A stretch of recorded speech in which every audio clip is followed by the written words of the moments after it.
चलिए। हम कर रहे हैं comprehensive course on PSIR for UPSC civil services examination and आज हमारा 35th लेक्चर है। एंड 35th लेक्चर होने का मतलब है इससे पहले हमने lecture number 1, lecture number 2, lecture number 3 करते करते टोटल 34 लेक्चर्स हमने कंप्लीट कर लिए हैं। एंड वी होप कि इन 34 लेक्चर के जो नोट्स हैं वो आपके वेल प्रिपेयर्ड होंगे और ये सारे के सारे लेक्चर्स आपके वेल रिवाइज भी होंगे। यस सर, हमको पूरा का पूरा याद है ये सब कुछ। ये क्या है सर? ये हमारे क्लास के कुछ नियम प्लस कायदे प्लस कानून कि आपको जो प्रीवियस क्लासेस है उनको कम से कम 3 बार देखना है ताकि सब्जेक्ट का बेटर रिटेंशन हो सके। आपको रेगुलरली न्यूज़पेपर पढ़ना है, आप चाहे तो द हिंदू या फिर इंडियन एक्सप्रेस न्यूज़पेपर जो है वो पढ़ सकते हैं। सर मैं ना पूरा का पूरा न्यूज़पेपर पढ़ लूँ क्या? पूरा न्यूज़पेपर कभी भी नहीं पढ़ना होता है। जो स्टैटिक पोर्शन आपने कंप्लीट कर लिया है उसी से रिलेटेड न्यूज़ आपको देखनी होती है और जैसे ही कोई भी न्यू पॉइंट आता है उसको ले जाकर के अपने नोट्स में अपडेट कर लेना होता है। रेगुलरली आपके पास यहाँ पे डाउट सेशंस होंगे, मेंटेन करके रखना है डॉक्यूमेंट डिसिप्लिन क्लास। किसी भी तरह का कोई भी फाउल कमेंट आप करते हो तो उसको टॉलरेट बिल्कुल भी नहीं किया जाएगा एंड आपको स्ट्रेट अवे यहाँ से ब्लॉक कर दिया जाएगा। अगर आप क्लास में लेट आते हो तो इससे आपकी सब्जेक्ट की अंडरस्टैंडिंग इंपैक्ट होगी। सो इससे बचने के लिए क्या करना है, तो पंक्चुअलिटी को मेंटेन करके रखना है। The medium of the teaching is bilingual, every possible attempt will be made to explain a topic, so please don't insist on any particular language for teaching.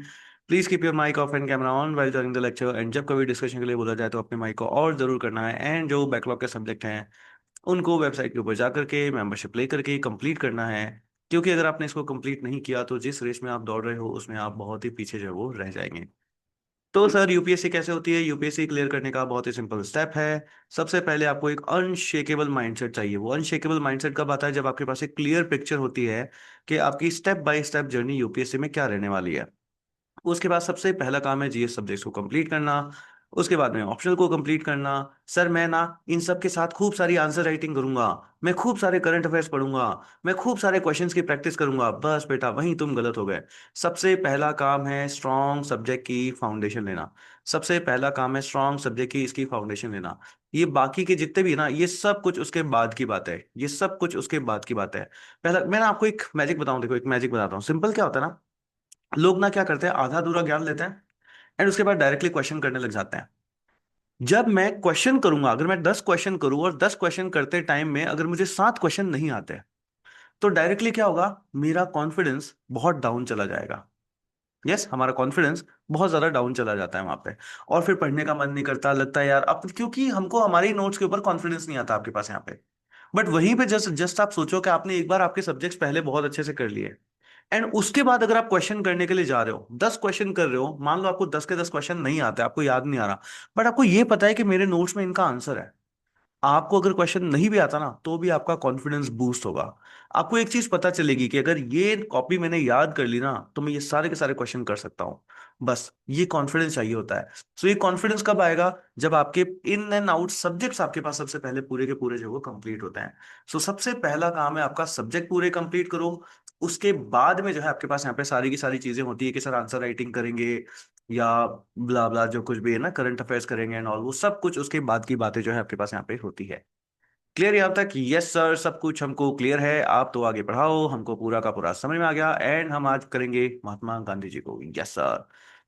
तो सबसे पहले इनको प्रणाम करते हैं और प्रणाम करके के बापू आपको आज जो है हम पढ़ना स्टार्ट करेंगे। सर ना आज आप हमको फिर से बताओगे कैसे लड़ाइयाँ हुई, कैसे चोरी चोरा हुआ, है ना, कैसे सत्याग्रह हुआ वगैरह सारी चीजें, सर कैसे खेड़ा हुआ, वो सब कुछ बताओगे ना बेटा? ना वो सब कुछ सर आप नहीं बताओगे कि 2 अक्टूबर को इनका जन्म हुआ था, फिर कैसे इनको गोली मार दी गई थी, छोटे थे तब इनका नाम क्या था, ये साउथ अफ्रीका कब गए थे, वहां पे कौन कौन सी किताबें लिखी थी, इन्होंने कौन कौन से कागज जला दिए थे। सर ये सब नहीं बताओगे ना? ये सब तो नहीं बताऊंगा। तो फिर सर हम क्या पढ़ने वाले हैं यहाँ पे? हमने तो सोचा था महात्मा गांधी को लेकर के यही पढ़ना होता है। खेड़ा सत्याग्रह, चंपाकरण सत्याग्रह, ठीक है, और अहमदाबाद मील स्ट्राइक, और यही पढ़ना होता है बेटा। ये सब कुछ पढ़ना होता है जीएस तक। कहाँ तक? ये सब कुछ पढ़ना होता है जीएस तक। बट जब हम पीएसआईआर के अंदर इसको पढ़ते हैं, जब पीएसआईआर में महात्मा गांधी जी को पढ़ा जाता है तो बेसिकली महात्मा गांधी जी के ब्रेन को पढ़ा जाता है। किसको पढ़ा जाता है? महात्मा गांधी के ब्रेन को पढ़ा जाता है और बेसिकली इनके व्यूज को पढ़ा जाता है। और इनके व्यूज से, इनके ब्रेन से, इनकी आइडियोलॉजी से, या कहूं मैं इनके मार्गदर्शन से, इनके मार्गदर्शन से कैसे इंडियन पॉलिटिकल थॉट आपके पास इंस्पायर होता है, कैसे इंडिया की पॉलिटी आपके पास शेप लेती है, इस चीज को जो है यहाँ पर आपके पास यहाँ पे पढ़ा जाता है।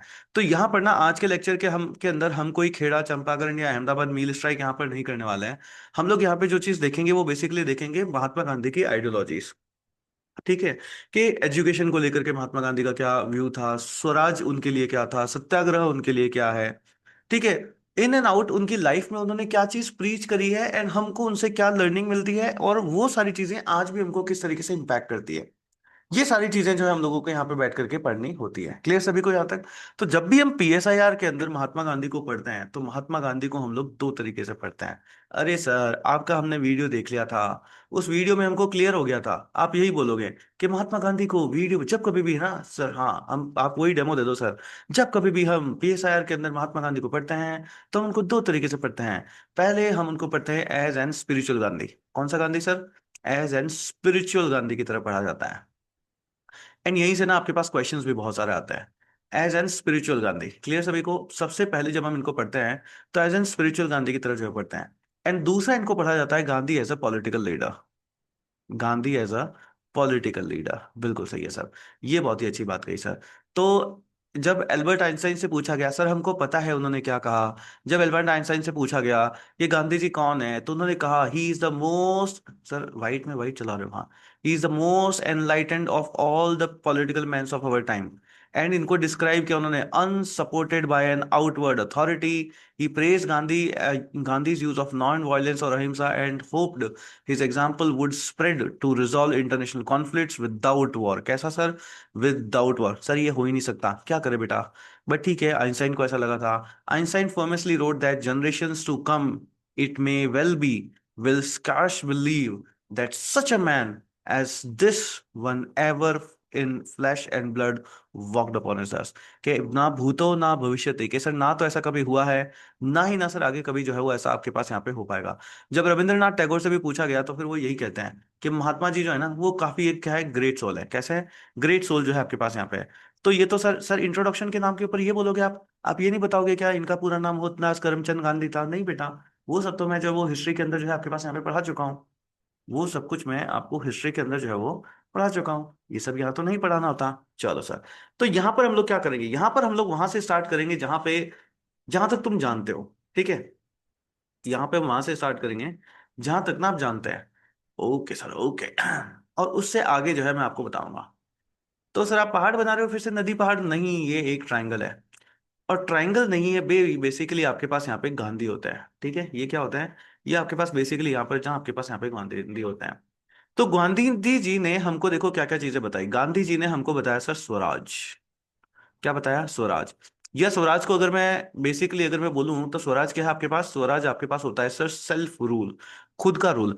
अब जरूरी नहीं है कि नहीं है कि ये खुद का रूल जो है आपके पास यहाँ पे क्या कहना है कि किसी स्टेट के ऊपर किया जाए या किसी कंट्री के ऊपर किया जाए। सेल्फ रूल का मतलब सेल्फ रूल भी है sir, my life my rules वाली बात, हाँ, आपकी लाइफ आपका रूल्स वाली बात। बट वो रूल ऐसे होने चाहिए जो आपको आगे की तरफ लेकर के जाए, आपको वो कहते हैं ना कि आपके अंदर क्वालिटीज लेकर के आए। ना कि sir my life my rules, I drink I smoke and not do do that and this and that, वो वाली चीज नहीं होनी चाहिए। सेकंड चीज यहाँ पर वो बताते हैं अहिंसा, जिसको हम लोग नॉन वायलेंस भी बोलते हैं सर, जिसको हम लोग क्या बोलते हैं, यही होता है अहिंसा को ही इंग्लिश में नॉन वायलेंस बोलते हैं। अच्छा बेटा ठीक है। एंड थर्ड जो पिलर इनका रहा है वो आपके पास रहा है सत्याग्रह। यस, सत्याग्रह।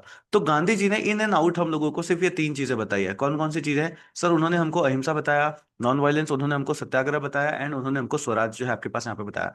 सबको लगता है कि महात्मा गांधी ने जो ये चीजें आपके पास यहाँ पे बोली है वो ना तीन अलग अलग चीजें बोली है। बट अगर मैं आपको यहाँ पे पीएसआर में या अगर हम उनको एक थॉट के पर्सपेक्टिव से अगर देखें ना, तो ये तीन अलग अलग चीजें नहीं है। ये आपके पास वन इन अनदर प्रोग्रेशन में है। जैसे हम स्टेप बाय स्टेप करते हैं ना, फाउंडेशन के बाद ओमेगा के बाद अल्फा के बाद जो है क्वांटम, तो वैसे ये भी ना एक के बाद एक स्टेप बाय स्टेप आपके पास अप्रोच होती है कि कैसे आप अहिंसा नॉन वायलेंस करोगे, फिर आप सत्याग्रह करोगे, फिर सत्याग्रह करोगे तो धीरे धीरे आपके पास यहाँ पे क्या आ जाएगा, सेल्फ रूल जो है वो आ जाएगा। तो ये तीन अलग अलग पिलर्स ना होकर के क्या होता है, ये आपके पास एक सर्कुलर अप्रोच में जो है आपके पास यहाँ पे आ जाती है कि आप नॉन वायलेंस प्रीच करो, सत्याग्रह के थ्रू करो, तो फिर आपको सेल्फ रूल जो है आपके पास यहाँ पे मिल जाएगा, स्वराज आपको मिल जाएगा, और उसके बाद आपको कहीं पे भी अहिंसा ना हिंसा हिंसा करने की जो है जरूरत जो है वो नहीं पड़ेगी। तो सर बेसिकली अगर हम देखें तो अहिंसा ना आपके पास यहाँ पे जो का मतलब क्या, कि मैं चुपचाप बैठा बैठा देखता रहूं, हम ना कुछ भी चाहे वो करे ही नहीं। तो गांधी जी कहते हैं ऐसा नहीं है, ऐसा नहीं है, प्लीज समझना, ऐसा नहीं है। गांधी जी ये नहीं कह रहे हैं कि अगर आपके सामने कुछ भी गलत हो रहा है तो आप ना अपना मुंह बंद करो, अपनी आंख बंद कर लो और अपने कान बंद कर लो, ऐसी बात नहीं है। वो कहते हैं प्लीज समझना, प्लीज समझना, गलती में, गलत में और गलत करने वाले में बहुत डिफरेंस है। समझे आप?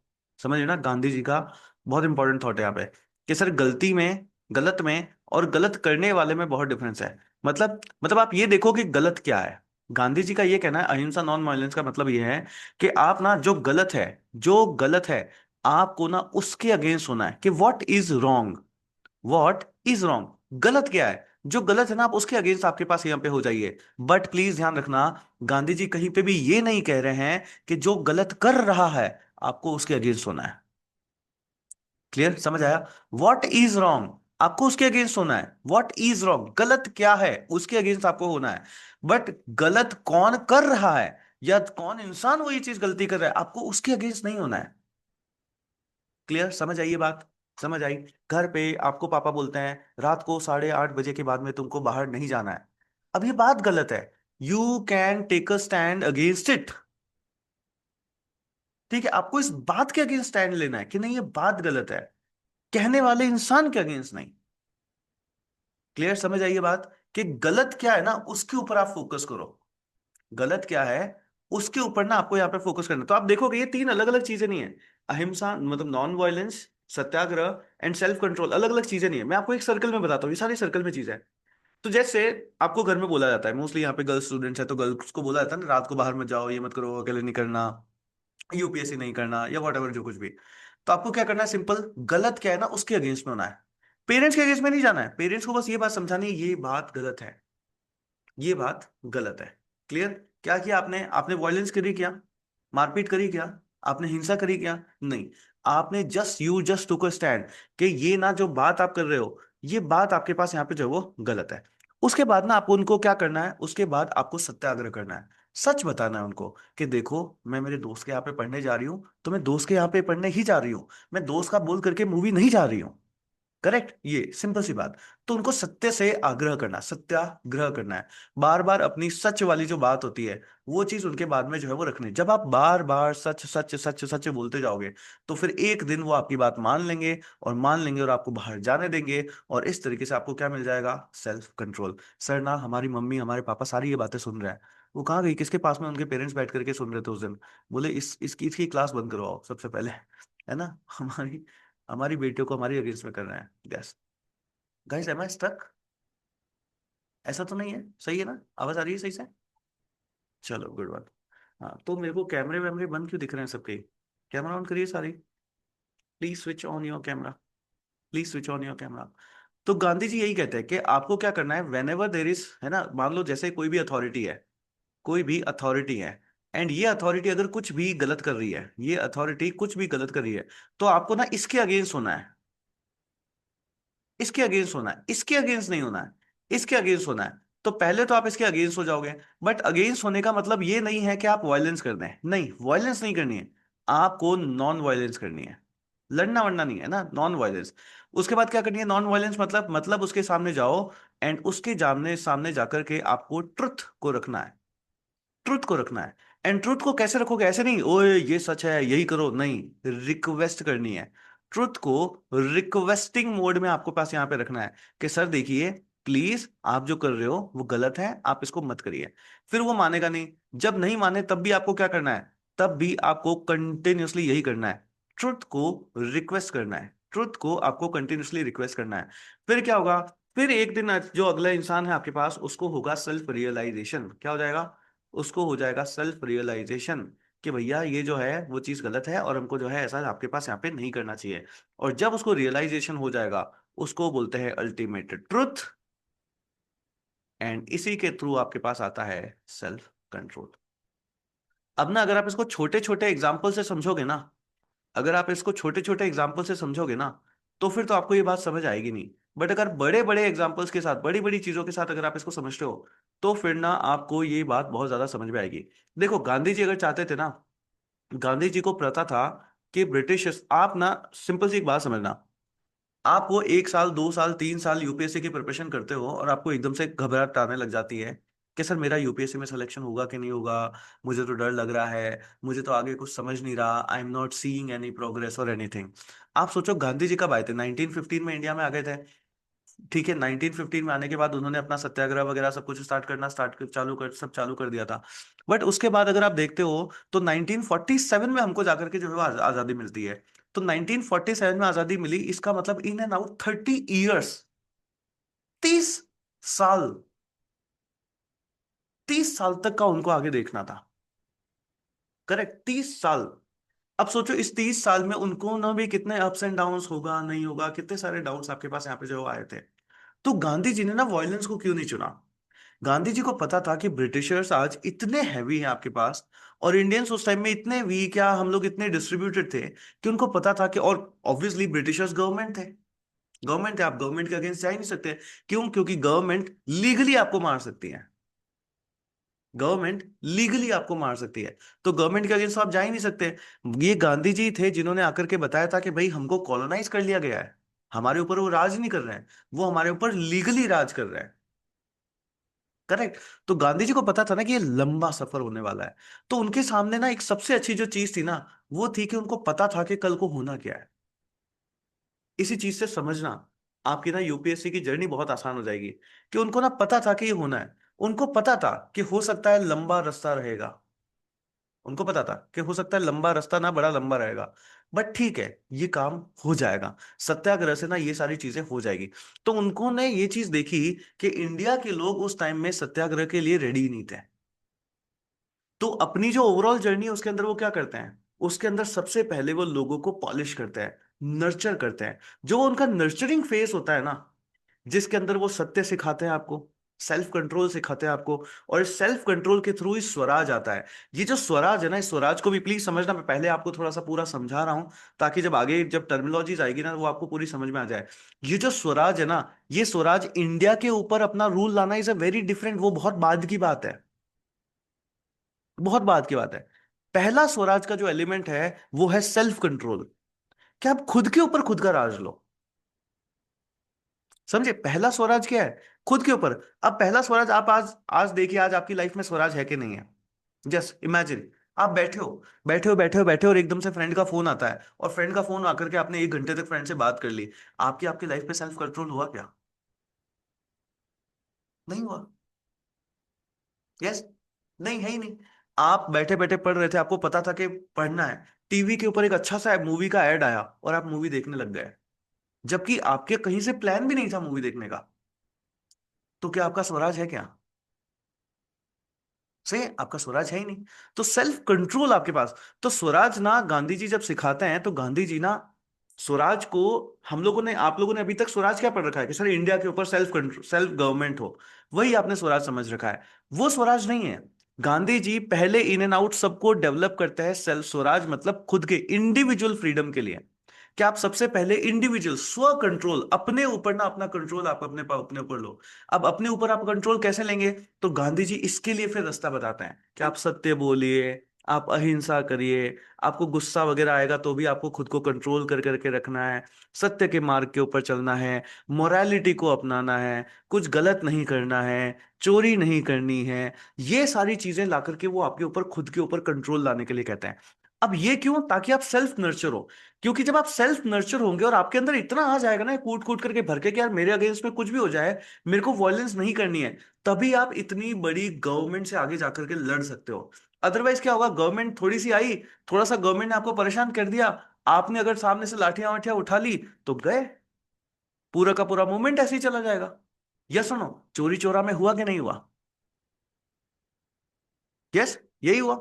नॉन कॉपरेशन मूवमेंट जब करने जा रहे थे, हुआ कि नहीं हुआ? जलियांवाला बाग कांड आपके पास हुआ कि नहीं हुआ? हर बार यही चीज हुई। तो गांधी जी क्या देखते हैं, गांधी जी यही देखते हैं कि भाई पहले हमको लोगों को नर्चर करना पड़ेगा। तो जो मैंने आपको बताया ना, गांधी को दो तरीके से पढ़ा जाता है, एक स्पिरिचुअल गांधी पढ़ा जाता है, एक पॉलिटिकल गांधी पढ़ा जाता है। तो जो ये सेल्फ नर्चरिंग वाले जो उनके एस्पेक्ट्स थे, कि आप सच बोलो, आपको नॉन वायलेंस की तरफ जो है जाना है, सेल्फ कंट्रोल की तरफ जाना है, these teachings of the Gandhi are being taken as an spiritual Gandhi. Yes. तो गांधी जब स्वराज के बारे में बताते हैं, तो स्वराज एज ए कंट्री वो एक अलग एस्पेक्ट है। बट जब स्वराज को एज एन सेल्फ कंट्रोल की तरह बताया जाता है, तब वो क्या होता है, वो एक स्पिरिचुअल गांधी का एस्पेक्ट होता है। सो स्पिरिचुअलिटी का मतलब ये नहीं है कि गांधी जी ने राम के भजन गाने के लिए बोल दिया, या और किसी की आपको भजन कीर्तन करने के लिए बोल दिया कि सब मोह माया त्याग दो, है ना, और भजन कीर्तन करो, राम नाम जपना, पराया माल अपना, ऐसी वाली बात नहीं है। ठीक है। स्वराज का क्या मतलब है, सेल्फ कंट्रोल। तो उसमें अगर उन्होंने स्पिरिचुअलिटी बताई ना, तो स्पिरिचुअलिटी का मतलब कोई रिलीजन नहीं बताया। स्पिरिचुअलिटी का मतलब है कि आपका कर्म आपका धर्म होना चाहिए, आपका सत्य आपका धर्म होना चाहिए। Your truth must be your religion. Understood? आपका सत्य आपका धर्म होना चाहिए। ये चीज गांधी जी ने एज एन स्पिरिचुअलिटी में आपको यहाँ पे सिखाई है। समझ आया सभी को यहाँ तक? सो अगर स्पिरिचुअलिटी की बात करें, तो स्वराज को आप कैसे समझोगे? से सेल्फ गवर्नेंस समझोगे या सेल्फ कंट्रोल समझोगे? अगर सेल्फ कंट्रोल समझते हो, तो वो सेल्फ कंट्रोल कब आएगा? When you will preach non violence, when you will preach Satyagraha. Clear? समझे? तो जब हम नॉन वायलेंस, अहिंसा, सत्य, इन सबको अपनाएंगे, तब हम धीरे धीरे किसकी तरफ जाएंगे? सेल्फ कंट्रोल की तरफ जाएंगे। और जब सेल्फ कंट्रोल आ जाएगा, तो इसी को बोलते हैं सेल्फ फ्रीडम। यस। और फ्रीडम मिल जाएगी आपको यहाँ पे, फ्रीडम मिल जाएगी आपके पास यहाँ पे। तो इन एंड दैट वे ये सब कुछ आपके पास कैसा होता है, इंटरलिंक्ड होता है। कि जब आप अहिंसा करोगे, नॉन वायलेंस को अपनाओगे, नॉन वायलेंस का मतलब कि आपको गलत के तो अगेंस्ट खड़ा हो जाना है, जो गलत है उसके अगेंस्ट खड़ा हो जाना है, बट उस इंसान के अगेंस्ट में खड़ा नहीं होना है। उसको बस ये बोलो कि भैया तुम गलत कर रहे हो। करेक्ट। कि मानसी प्यासी ऐसे पढ़ रही हो ना, ऐसे नहीं होगा, नहीं ये नहीं, गलत। बट मैं ऐसा थोड़ी ना कि नहीं, मानसी प्यासी को यूपीएससी छुड़वा दो। नहीं, ऐसा नहीं। सिंपल, मानसी प्यासे को बताएंगे भाई ये चीज करनी है, मानसी प्यासे ने कर लिया, वो आगे बढ़ रही है उसके साथ। समझ आया पूरा aspect? Yes, clear. Clear Avni, Mansi, Soni, Dinesh, Meshram, समझ आया? Gandhi as an spiritual Gandhi हम किसको बोलेंगे? स्पिरिचुअल गांधी हम किसको बोलेंगे? स्पिरिचुअल गांधी मतलब जब वो नर्चरिंग फेज में थे, जब वो पब्लिक को नर्चर कर रहे थे, उसको बोला जाता है स्पिरिचुअल गांधी। एंड उसके बाद पॉलिटिकल गांधी कौन से हुए? जब इसी चीज को फिर गांधी जी पॉलिटिक्स में यूज कर लेंगे, क्या आओ तुम्हें सत्याग्रह करना सिखाता हूँ, आओ तुम्हें नॉन कॉपरेशन मूवमेंट करना सिखाता हूँ, आओ मैं तुम्हें जो है वो कहते हैं ना कि क्विट इंडिया मूवमेंट करना सिखाता हूँ। यस। जब गांधी जी बोलता है कि अच्छा सरकार बात नहीं मान रही क्या, तुम्हारे सत्य और तुम्हारी मतलब तुमने अहिंसा कर ली, बोले हाँ सर कर ली, नॉन वायलेंस पूरा। अच्छा तुमने सत्य से आग्रह किया, बोले हाँ सर कर लिया। बोले तुम्हारी स्पिरिचुअलिटी से नहीं मान रहे हो, बोले नहीं, ठीक है। तो बोले अब उंगली टेढ़ी करो। तो बोले अब क्या करें? बोले एक काम करो, कॉपरेट करना बंद कर दो। यस। किसी तरह का कोई भी, सबसे पहले उनके उनको इकोनॉमिक लॉस दो, इकोनॉमिक लॉस दो, उनका सामान वामान खरीदना बंद कर दो। यस। स्वदेशी अपनाओ। उसके बाद बोला जाता है ठीक है उनको कॉपरेट करना बंद कर दो। Yes, non cooperation movement. उसके बाद बोला चलो ठीक है उनकी बात माननी बंद कर दो, सिविल डिसोबीडियंस मूवमेंट। और फिर भी नहीं मानते हैं तो बोले भगाओ इन लोगों को यहां से बाहर, क्विट इंडिया मूवमेंट। यस। वो जो सारा फेज होता है वो कौन सा होता है? वो फेज होता है पॉलिटिकल फेज। सो अब अगर हम गांधी की जर्नी को जितना भी आप जानते हो, मैं जस्ट कीवर्ड्स कीवर्ड से अगर सेपरेट करना चाहूं, तो आप सेपरेट कर सकते हो एज एन स्पिरिचुअल गांधी हम किसको बोलेंगे, एंड पॉलिटिकल गांधी हम किसको बोलेंगे? यस। स्पिरिचुअल गांधी कौन है? जो अहिंसा की बात करेगा, जो सत्याग्रह की बात करेगा, जो सत्याग्रह के बाद में self control, self control means individual control के ऊपर आपके पास यहाँ पे बात करेगा। उसके बाद में अगर गांधी आपको कह रहे हैं कि भैया आप जो है सरकार को कॉपरेट करना बंद कर दो, यस, गांधी कह रहे हैं स्वदेशी को अपनाओ, गांधी आपको कह रहे हैं कि स्वराज मतलब सेल्फ गवर्नेंस लो, गांधी आपको कह रहे हैं सिविल डिसोबीडियंस कर दो, गांधी आपको कह रहे हैं कि डिसोबीडियंस है क्विट इंडिया मूवमेंट कर देना है, गांधी आपको कह रहे हैं कि दांडी मार्च कर देना है, वो क्या है? वो एक पॉलिटिकल गांधी है। समझ आया? स्पिरिचुअल गांधी किसको बोलेंगे, पॉलिटिकल गांधी किसको बोलेंगे? Good one, good one. तो यही से ना आपके पास यहाँ पे क्वेश्चन जो है वो आपके पास यहाँ पे आता है। तो गांधी जी के ना हर एस्पेक्ट से क्वेश्चन आता है कि गांधी जी के व्यूज, सत्याग्रह को लेकर के गांधी जी के क्या व्यूज है, व्हाट वाज सत्याग्रह, स्वराज क्या है, गांधी की नजरों में एजुकेशन क्या है। यस, तो जस्ट गांधी के व्यूज क्या थे, गांधी जी के व्यूज क्या थे, इसको लेकर के आपके पास यहाँ पे बहुत सारा क्वेश्चनिंग जो है वो होती है। तो एक एक करके ना सारी चीजों को हम लोग यहाँ पे समझते हैं। नोट्स प्लीज, नोट्स की चिंता मत करना, सब बने हुए हैं। मेरे जितने अच्छे नोट्स आप बना ही नहीं पाओगे, है ना, मेरे जितने अच्छे नोट्स आप बना ही नहीं पाओगे। तो ये ना सब कुछ ही आपके पास यहाँ पे है। तो नोट्स की चिंता ना करें, आराम से पहले, और इस नोट्स को आप क्या खुद से याद कर भी नहीं पाओगे, इस वजह से यहाँ पे आराम से बैठ के समझ ले। मैं सारे के सारे कीवर्ड्स आपको याद करवा दूंगा, एंड उसके बाद ये पीडीएफ दे दूंगा, उसको बैठ करके आराम से पढ़ लेना। रेडी सब लोग? रेडी? कैमरा ऑन करेंगे सारे ही, फिर हम स्टार्ट करते हैं एक एक करके हर एक टॉपिक के ऊपर गांधी जी के व्यूज को लेना।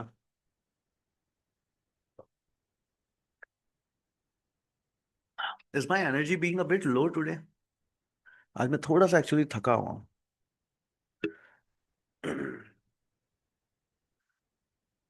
अरे दे देंगे बाबा, नोट्स दे देंगे, आपको भी दे देंगे ना, सबको दे देंगे, नो वरी। चलिए, सो व्हाट इज सत्याग्रह। सबसे पहला एक एक करके देखो, मैं आपको किस तरीके से पढ़ाऊंगा इसको समझ लेना, पहले पढ़ने का तरीका समझ लो।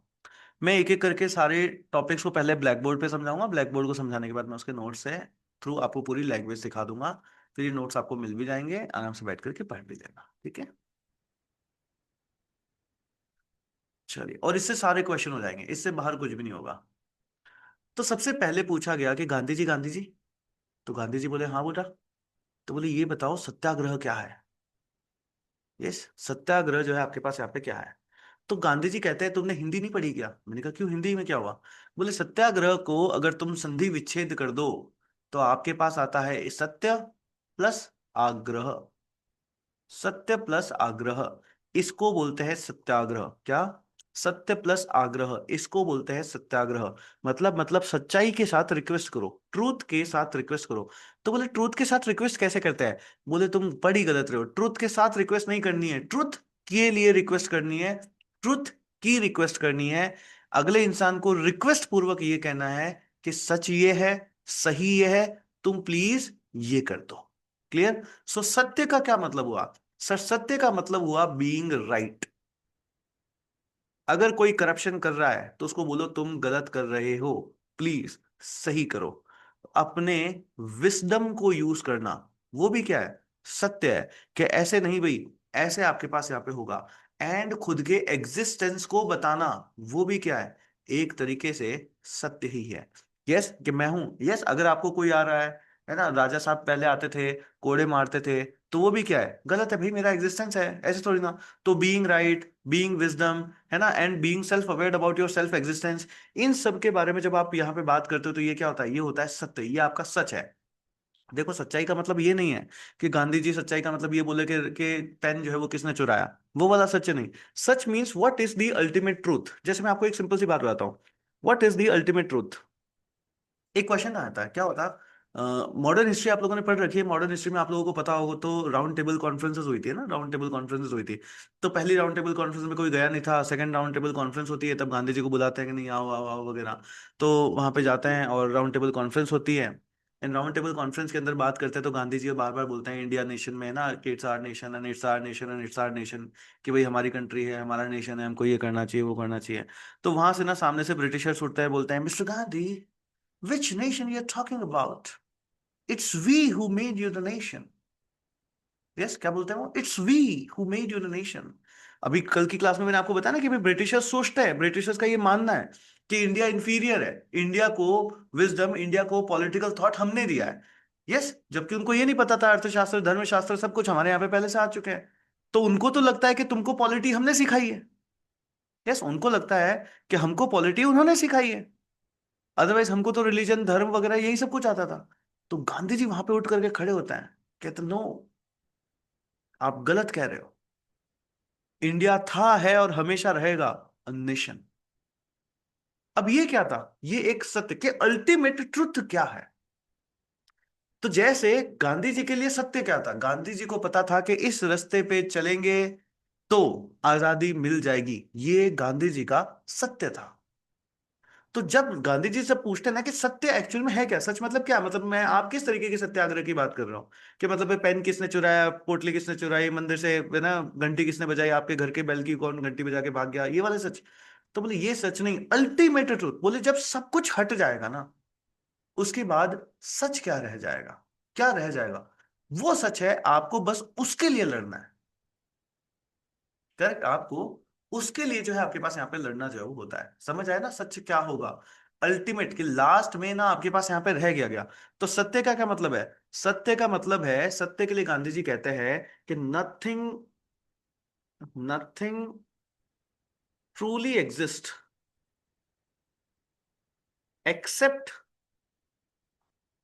द ट्रूथ, कि सच के अलावा और कुछ आपके पास यहाँ पे एग्जिस्ट ही नहीं करता, वही सच है। जैसे मैं आज आपसे पूछूं ना व्हाट इज योर सच्चाई, आपका मन अभी उठ करके बैठ के बोल सकता है कि आपका यूपीएससी में सिलेक्शन होगा कि नहीं होगा। अब उसके अलावा तुम चाहे कितना ही नाटक कर लो कि सर मैं यूपीएससी के लिए पढ़ रहा हूँ, मैं तो दिन में 4 घंटे पढ़ रहा हूँ, जैसे ही घर वाले आपको कुछ काम के लिए बोल दे तो आप बोल दो अरे नहीं नहीं नहीं नहीं नहीं मैं तो यूपीएससी कर रहा हूँ, मैं बिल्कुल नहीं हट सकता।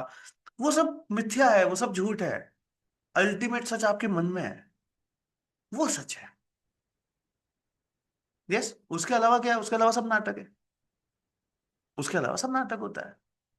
क्लियर, तो व्हाट इज अल्टीमेट ट्रूथ, आपका मन जानता है कि सब कुछ करने के बाद जो आपके पास लास्ट में रह जाएगा ना, वो सच है। और इसके अलावा अगर कुछ भी है तो वो क्या है, तो वो कहता है इसके अलावा जो कुछ भी है वो क्या है, वो सब इल्यूजन है। यस, उसके अलावा जो कुछ भी है वो सब कुछ आपके पास क्या है, इल्यूजन आपके पास यहाँ पे जो होता है। सो इस सत्य के लिए आपको क्या करना चाहिए, इस सत्य के लिए जो अल्टीमेट ट्रूथ है जो लास्ट में आपके पास रह जाएगा, उसके लिए आपको आग्रह करना चाहिए, उसके लिए आपको आग्रह करना चाहिए, उसके लिए आपके पास यहाँ पे आपको रिक्वेस्ट करनी चाहिए। अब देखो ये रिक्वेस्ट कैसे कैसे करी जा सकती है, तो रिक्वेस्ट आपके पास करी जा सकती है बाई सीजिंग कि भाई आपने अथॉरिटी ले ली, नहीं, बाई ग्रेस्पिंग कि नहीं इसी तरीके से आपके पास यहाँ पे होगा, और बाई होल्डिंग ऑन कि नहीं सर हम तो इसी बात के ऊपर रहेंगे, यही सच है, और यही बात जो है आप यहाँ पे मानी नहीं जाए। और इस सब को अगर मैं मिला लूं तो आग्रह का करना क्या मतलब है, इंसिस्ट करो, इंसिस्ट कि नहीं यही बात है, और ये इसी तरीके से आपके पास यहाँ पे जो है वो रहेगा। यस, ये इसी तरीके से आपके पास यहाँ पे रहेगा। ये आपको बोलते हैं गांधी जी कि ये आपके पास यहाँ पे सत्याग्रह है। क्लियर, सो सत्य का क्या मतलब हुआ कि जो इटर्नल ट्रूथ है, कि सबसे बाद लास्ट में आपके पास क्या रह गया, लास्ट में क्या रह गया, तो सब ब्रिटिशर्स तो लड़ लड़ के आज भी मर गए, लास्ट में इंडिया तो इंडिया रह गया, नेशन हमारा रह गया, तो इंडिया इज अ नेशन आज भी है। तो ट्रुथ क्या था उस टाइम राउंड टेबल कॉन्फ्रेंस में जब ये बात करी गई कि sir India is a nation, आप इंडिया को ये नहीं कह सकते कि तुमको नेशन हमने बनाया है, हम थे, हम हैं और हम रहेंगे, दिस इज ट्रुथ। क्लियर तो राउंड टेबल कॉन्फ्रेंस में ये बात हुई थी वहां पे, तो गांधी जी वहां पे पूरा बताते हैं। और सर हमको कैसे पता, गांधी जी बताते हैं, तो यूपीएससी एग्जाम में पूछ लेता है, यही सवाल यूपीएससी पूछता है। यस, यही सवाल यूपीएससी पूछता है, पीवाई क्यूज में आया हुआ है सवाल है ये, कि गांधी जी कैसे इंडिया को एज अ नेशन बताते हैं। करेक्ट, समझते हैं उसको भी आगे करके समझते हैं। समझ आया यहां तक, क्लियर है सभी को सत्याग्रह क्या है, व्हाट इज सत्याग्रह। आगे बढ़ते हैं। तो ये चीज आपके पास यहाँ पे होती है सत्याग्रह। अच्छा, अब यहां से ना वापस एक सेकंड सेकंड क्वेश्चन आपके पास यहाँ पे आता है कि सत्याग्रह जो है आपके पास वो एक पैसिव मेथड है या वो एक एक्टिव मेथड है। यस, चलो आप लोग आंसर करो, व्हाट इज सत्याग्रह, सत्याग्रह एक पैसिव मेथड है या एक एक्टिव मेथड है। सत्याग्रह एक पैसिव मेथड होगा या फिर सत्याग्रह एक एक्टिव मेथड होगा। टाइप टाइप टाइप टाइप जल्दी से, सत्याग्रह ना एक पैसिव मेथड है या एक एक्टिव मेथड है। यस, पैसिव और एक्टिव, सत्याग्रह एक पैसिव मेथड हुआ एक्टिव मेथड हुआ, प्रियांश राज कह रहे हैं एक्टिव मेथड हुआ। करेक्ट, जल्दी से लिखो जल्दी से, सत्याग्रह इज एन एक्टिव मेथड और पैसिव मेथड। देखो सब लोग कह रहे हैं एक्टिव, क्योंकि मैंने सवाल पूछ लिया ना, अब सबको आ रहा है सर पैसिव लग तो रहा है, पर पैसिव कैसे बोल रहा है, आपने पूछा है इसका मतलब एक्टिव ही होगा यहाँ पर आपके पास, यहाँ पे कैसे बोल सकते हो एक्टिव। सत्याग्रह को पैसिव इसलिए बोला जाता है क्योंकि सबको लगता है यार आज तक किसी ने बात मानी है क्या इतनी आसानी से आज तक किसी ने ऐसे कोई बोलने से बात मानता है क्या कि सर आजादी दे दो ना।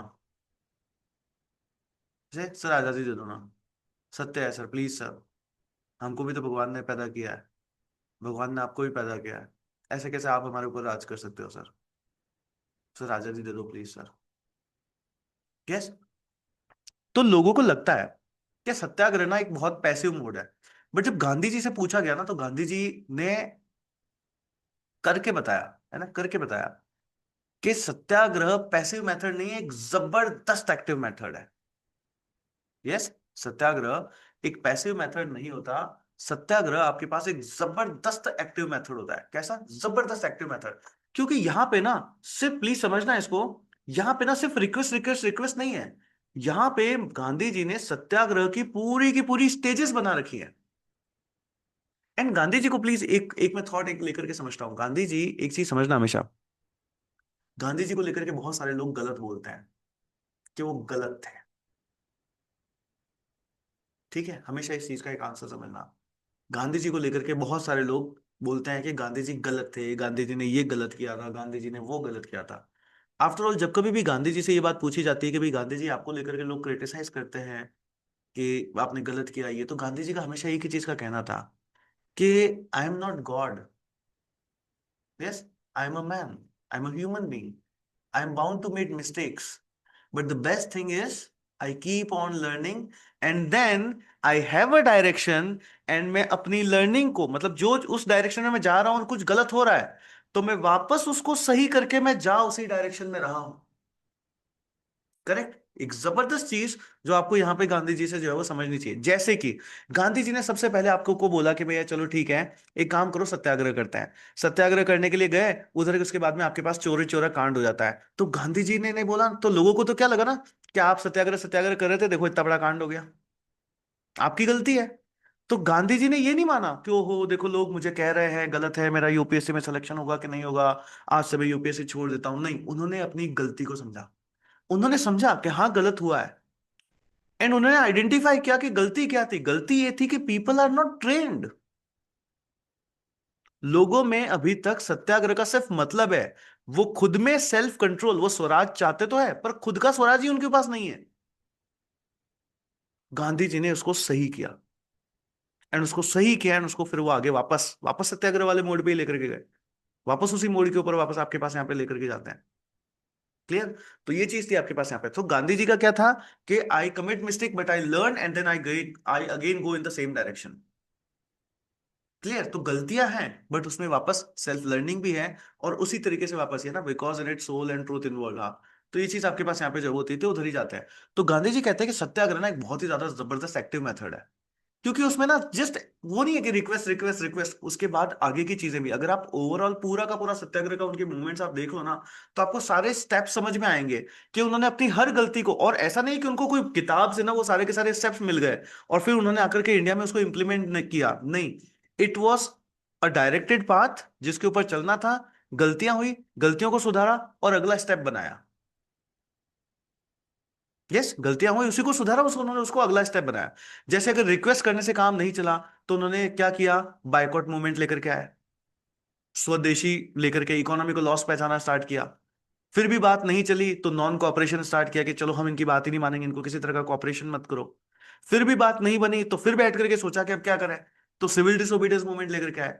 ये एक बार का वाकया है, ऐसा बोलते हैं कि भाई क्या होता था कि जब हम गांधीइज्म सोशलिज्म को डिस्कस करते हैं, तो उसमें इस बात का जिक्र भी आता है, जब मैंने उसको पढ़ा था तो ये बात थी उसमें कि क्या होता है कि दांडी मार्च हुई थी ना, दांडी मार्च, तो गांधी जी के पास में क्या होता कि सब लोग, गांधी जी उस टाइम में आपके पास यहाँ थे, क्या कहते हैं, साबरमती आश्रम थे, तो नेहरू जी और मौलाना आजाद और ये सब लोग जो है जाते हैं गांधी जी के पास, और ऐसे जाके बोलते हैं कि गांधी जी देश का माहौल जो है वो बड़ा ठंडा होता जा रहा है, कुछ एक्टिवनेस आ नहीं रही है, लोग ठंडे हो चुके हैं, तो ऐसे तो जो है वो कैसे चलेगा, है ना, माहौल गर्माया हुआ होना चाहिए हमेशा, यस, ताकि हम आगे ले आए। तो गांधी जी ने ना उसका कोई जवाब नहीं दिया। तो नेहरू जी बोलते हैं कि यार मतलब, गांधी जी अपना वापस वही बात सुन करके फिर से अपना चरखा काटने लग गए। तो नेहरू जी वैसे सोचते हैं यार क्या हुआ, तो थोड़ी देर वेट करते हैं वो आंसर का, गांधी जी अपने काम में लगे रहते हैं, इधर उधर उधर उधर वगैरह। तो नेहरू जी सोचते हैं कि यार क्या मतलब चल क्या रहा है, तो क्या कर रहे हैं। तो आश्रम वाले लोग से पूछते हैं कि यार गांधी जी ने कुछ जवाब दिया नहीं, तो कहते हैं कि ऐसा नहीं है कि गांधी जी ने जवाब नहीं दिया, he is actively thinking. But Gandhi ji की खास बात यह है कि जब तक उनको एक कॉन्क्रीट सॉल्यूशन नहीं मिल जाता ना, तब तक वो आपको उस बात का जवाब नहीं देंगे। और जैसे ही कॉन्क्रीट सॉल्यूशन मिलेगा, उसको जवाब दे देंगे। तो गांधी जी चरखा काटते काटते काटते काटते वापस बुलाते नेहरू जी को, इधर आओ, आइडिया आ गया है ना, I got an idea sir ji. तो बोले क्या हुआ? बोले दांडी मार्च करता है। यस, दांडी मार्च करता है। और उसके बाद आपके पास वापस यहाँ पे दांडी मार्च वगैरह जो है वो फिर से आपके पास यहाँ पे स्टार्ट जो है वो होता है। फिर से मास पार्टिसिपेशन किया जाता है, लोगों को और उकसाया जाता है, उकसाना नहीं कहेंगे, लोगों को और जगाया जाता है। ठीक है, एंड मास पार्टिसिपेशन लिया जाता है आपके पास यहाँ पे। तो इस तरीके से आपके पास सत्याग्रह वाली चीजें जो है वो होती है। क्लियर यहाँ तक? चलिए, तो क्या देख रहे थे हम लोग कि सत्याग्रह एक एक्टिव मूवमेंट है या फिर सत्याग्रह आपके पास यहाँ पे पैसिव मूवमेंट होता है। तो प्लीज ध्यान रखना, सत्याग्रह क्या है? सत्याग्रह आपके पास एक जबरदस्त एक्टिव मूवमेंट है। इसके बहुत सारे स्टेप्स हैं कि भाई किस तरीके से आपके पास यहाँ पे सत्याग्रह जो है वो करना चाहिए। तो गांधी जी कहते हैं कि सबसे पहले, वो जो एक फेमस कोट कोट है ना, कि सबसे पहले जैसे ही आप सत्याग्रह करोगे ना, तो दे विल इग्नोर यू, वो आपको इग्नोर कर देंगे। दे विल इग्नोर यू, बोले हैं आया रिक्वेस्ट करने के लिए। फिर वो धीरे धीरे अगर आप फिर से सत्याग्रह करोगे ना, तो वो they will laugh at you, वो आपके ऊपर हंसेंगे। They will laugh at you, बोले क्या ये सत्य की पुपाड़ी बचा रहे हो भाई। उसके बाद भी जब आप जाओगे ना, तो वो चिढ़ जाएंगे। और वो जब चिढ़ेंगे ना, तो वो आपसे लड़ाई कर लेंगे, they will fight with you. And अगर उसके बाद भी अगर आपने आपकी जिद नहीं छोड़ी, अगर आपने उसके बाद भी अपने सत्य को नहीं छोड़ा, तो उसके बाद यू विल विन। उसके बाद यू विल विन। अब गांधी जी के बाद जो सबसे अच्छी चीज थी ना, गांधी जी को ना ये चीज पता थी, that I will win. And it was Gandhi ji truth. उनको पता था कि अल्टीमेटली हो चाहे कुछ भी, इस साल नहीं तो अगले साल, अगले साल नहीं तो उससे अगले साल, उससे अगले साल, जब कभी भी हो, बट जीत मेरी निश्चित है। तो वो इग्नोर करेंगे, वो हंसेंगे, वो फाइट करेंगे, बट जो कुछ भी होगा, अगर मैं टिका रहा, अगर मैं टिका रहा, तो जीत कैसी है? जीत निश्चित है। तो यू विल विन। ये चीज आपके पास यहाँ पे जो है वो होती है। तो गांधी जी कहते हैं कि भाई अगर आप टिके रहे ना, तो फिर आपकी क्या है? जीत आपके पास यहाँ पे पक्की होती है। सो गांधी जी कहते हैं कि सत्याग्रह क्या है? सत्याग्रह आपके पास यहाँ पे, ये मैंने सारा लिख रखा है ना, यहाँ पे पढ़ लेना इसको। क्या क्या चीजें जो जो मैंने इतनी देर तक बोली, वो सब कुछ इसमें लिखा हुआ है यहाँ पे। ये है, सो मैं आपको थॉट्स बता देता हूँ। हाँ, ये देखो, ये यहाँ पे पूरा का पूरा मैंने लिख रखा है कि गांधी जी ने सत्याग्रह के लिए आपके पास यहाँ पे क्या किया, कि सत्याग्रह आपके पास पैसिव मूवमेंट है या फिर एक्टिव मूवमेंट है। तो प्लीज ध्यान रखना, गांधी जी कहते हैं सत्याग्रह पैसिव मूवमेंट नहीं है। गांध सत्याग्रह आपके पास एक जबरदस्त एक्टिव फॉर्म फॉर्म आपके पास होता है। So satyagraha is not a passive form, ये एक highest and most active form of struggle है। कैसा है? Most active form of struggle है। यहाँ पर आपको क्या क्या करना होता है? The common confusion arose because satyagraha rejects physical violence, कि भाई फिजिकल वायलेंस यहाँ पर आपके पास किसी तरह की नहीं होनी चाहिए। It's leading many to assume, कई लोगों ने सोच लिया कि ये तो पैसिव है, सबमिशन है ना एक तरीके का। लोग, देखो इसको सत्याग्रह को पैसिव क्यों बोलते हैं, समझना, एक कहानी के थ्रू समझना। Guys please switch on your camera. Camera क्यों बंद कर देते हो आप? कई बार क्या होता है ना कि अगर आपके ऊपर कोई बात आ रही है और अगर आप वहां पे रिक्वेस्टिंग मोड में जाते हो, तो आपको कमजोर समझ लिया जाता है। यही होता है ना, कि अगर आप रिक्वेस्टिंग मोड में जा रहे हो और अगर आप चीजों को कर रहे हो, तो आपको कमजोर समझ लिया जाता है। तो लोगों ने बोला कि सत्याग्रह करना ना भाई, उस टाइम देश में और भी तो लोग थे जो कि बम में ना गोली चलाना चाहते थे। तो वो बोलते हैं कि ये तो पैसिव मोड है। यस, ये तो कमजोरों की निशानी है। तो गांधी जी कहते हैं कमजोरों की निशानी नहीं है, ऐसा नहीं है, कमजोरों की निशानी है। सत्याग्रह करना, रिक्वेस्ट के मोड में जाना, ये ग्रेटेस्ट वॉरियर्स या मोस्ट ब्रेव पर्सन की निशानी है। किसकी? Most brave people, only they can do this. और आप देखोगे लास्ट में, जब ये टॉपिक एंड होगा, आपको पता चलेगा कि yes sir, he was the most brave people. तो सत्याग्रह में क्या होता है, इसको पैसिव क्यों समझा जाता है, कि भाई मतलब लोग पैसिव क्यों बोलते हैं? तो Gandhi rejected the term passive resistance, कि यार ये पैसिव की बात नहीं है। क्योंकि पैसिव होता है ना, वो वीकनेस और इनएबिलिटी अगर होता, तो हम बोलते हैं कि भाई वो तो पैसिव है। अ strategy adopted out of helplessness, कि अगर बिल्कुल, अगर हमको पता होता कि यार हम तो डर रहे हैं, या अगर मैं बिल्कुल ही हेल्पलेस स्टेट में होता कि मेरे को किसी तरह की कोई भी हेल्प नहीं मिलती, या मैं कभी कभी अगर आपके पास ओकेजनल रेजिस्टेंस हुआ होता, कोई बिल्कुल ब्रॉडर एक्सेप्टेंस के ऊपर या कोई इनजस्टिस के ऊपर अगर आपके पास होता, तो हम बोलते कि यार आप तो सत्याग्रह वगैरह कर रहे हो और ये एक पैसिव रेजिस्टेंस आपके पास यहाँ पे। बट ऐसा नहीं है भाई, हमें किसी बात का डर तो है ही नहीं। यस, वो कहते हैं क्या आपको लगता है कि मैं वीक हूं? बोले नहीं। बोले आओ मार के देख लो। तुम एक थप्पड़ मारोगे, मैं दूसरा गाल आगे कर दूंगा, कोई फर्क ही नहीं पड़ता। तुम्हें लगता है मैं जेल जाने से डरता हूँ क्या? नहीं, बैठा के देख लो, 6-6 महीने जेल में रहूंगा, 6-6 साल जेल में रहूंगा, कोई फर्क ही नहीं पड़ता। यस, तुम मुझे मार करके देख लो, गोली मार करके देख लो, गांधी जी यस आज भी है क्या? जिंदा है आज भी। यस, आज भी हमारे दिलों में, हमारे थॉट्स में आज भी जिंदा है। तो बोले डर तो है ही नहीं, कोई फियर है ही नहीं। और तुम्हें लगता है हेल्पलेसनेस? बोले अभी बुलाऊंगा ना, देखना हुजूम उमड़ के आएगा मेरे लिए। तो बोले ऐसा भी नहीं है। तो बोले फिर, तो बोले ये जो चॉइस है, ये व्हाट आई एम डूइंग ना, it is by choice, it is not by weakness और इनएबिलिटी टू फाइट। इसलिए नहीं है कि हम inability, we are having inability to fight और we are weak, it is because of choice. ये हमारी चॉइस है। So Gandhi ji believe satyagraha required fearlessness, कि डर ही नहीं है। तुम जेल भेजो, लो भेज दो, जो करना है कर लो। गांधी यही कहते हैं ना, गलत है गलत है गलत है, बस ठीक है, क्या करोगे, जेल डालोगे डाल दो, डंडा मारोगे मार दो, एक थप्पड़ मारोगे दो मार लो। यस, डर ही नहीं है, डर ही खत्म है, कोई डर ही नहीं है। सो फियरलेसनेस है ये।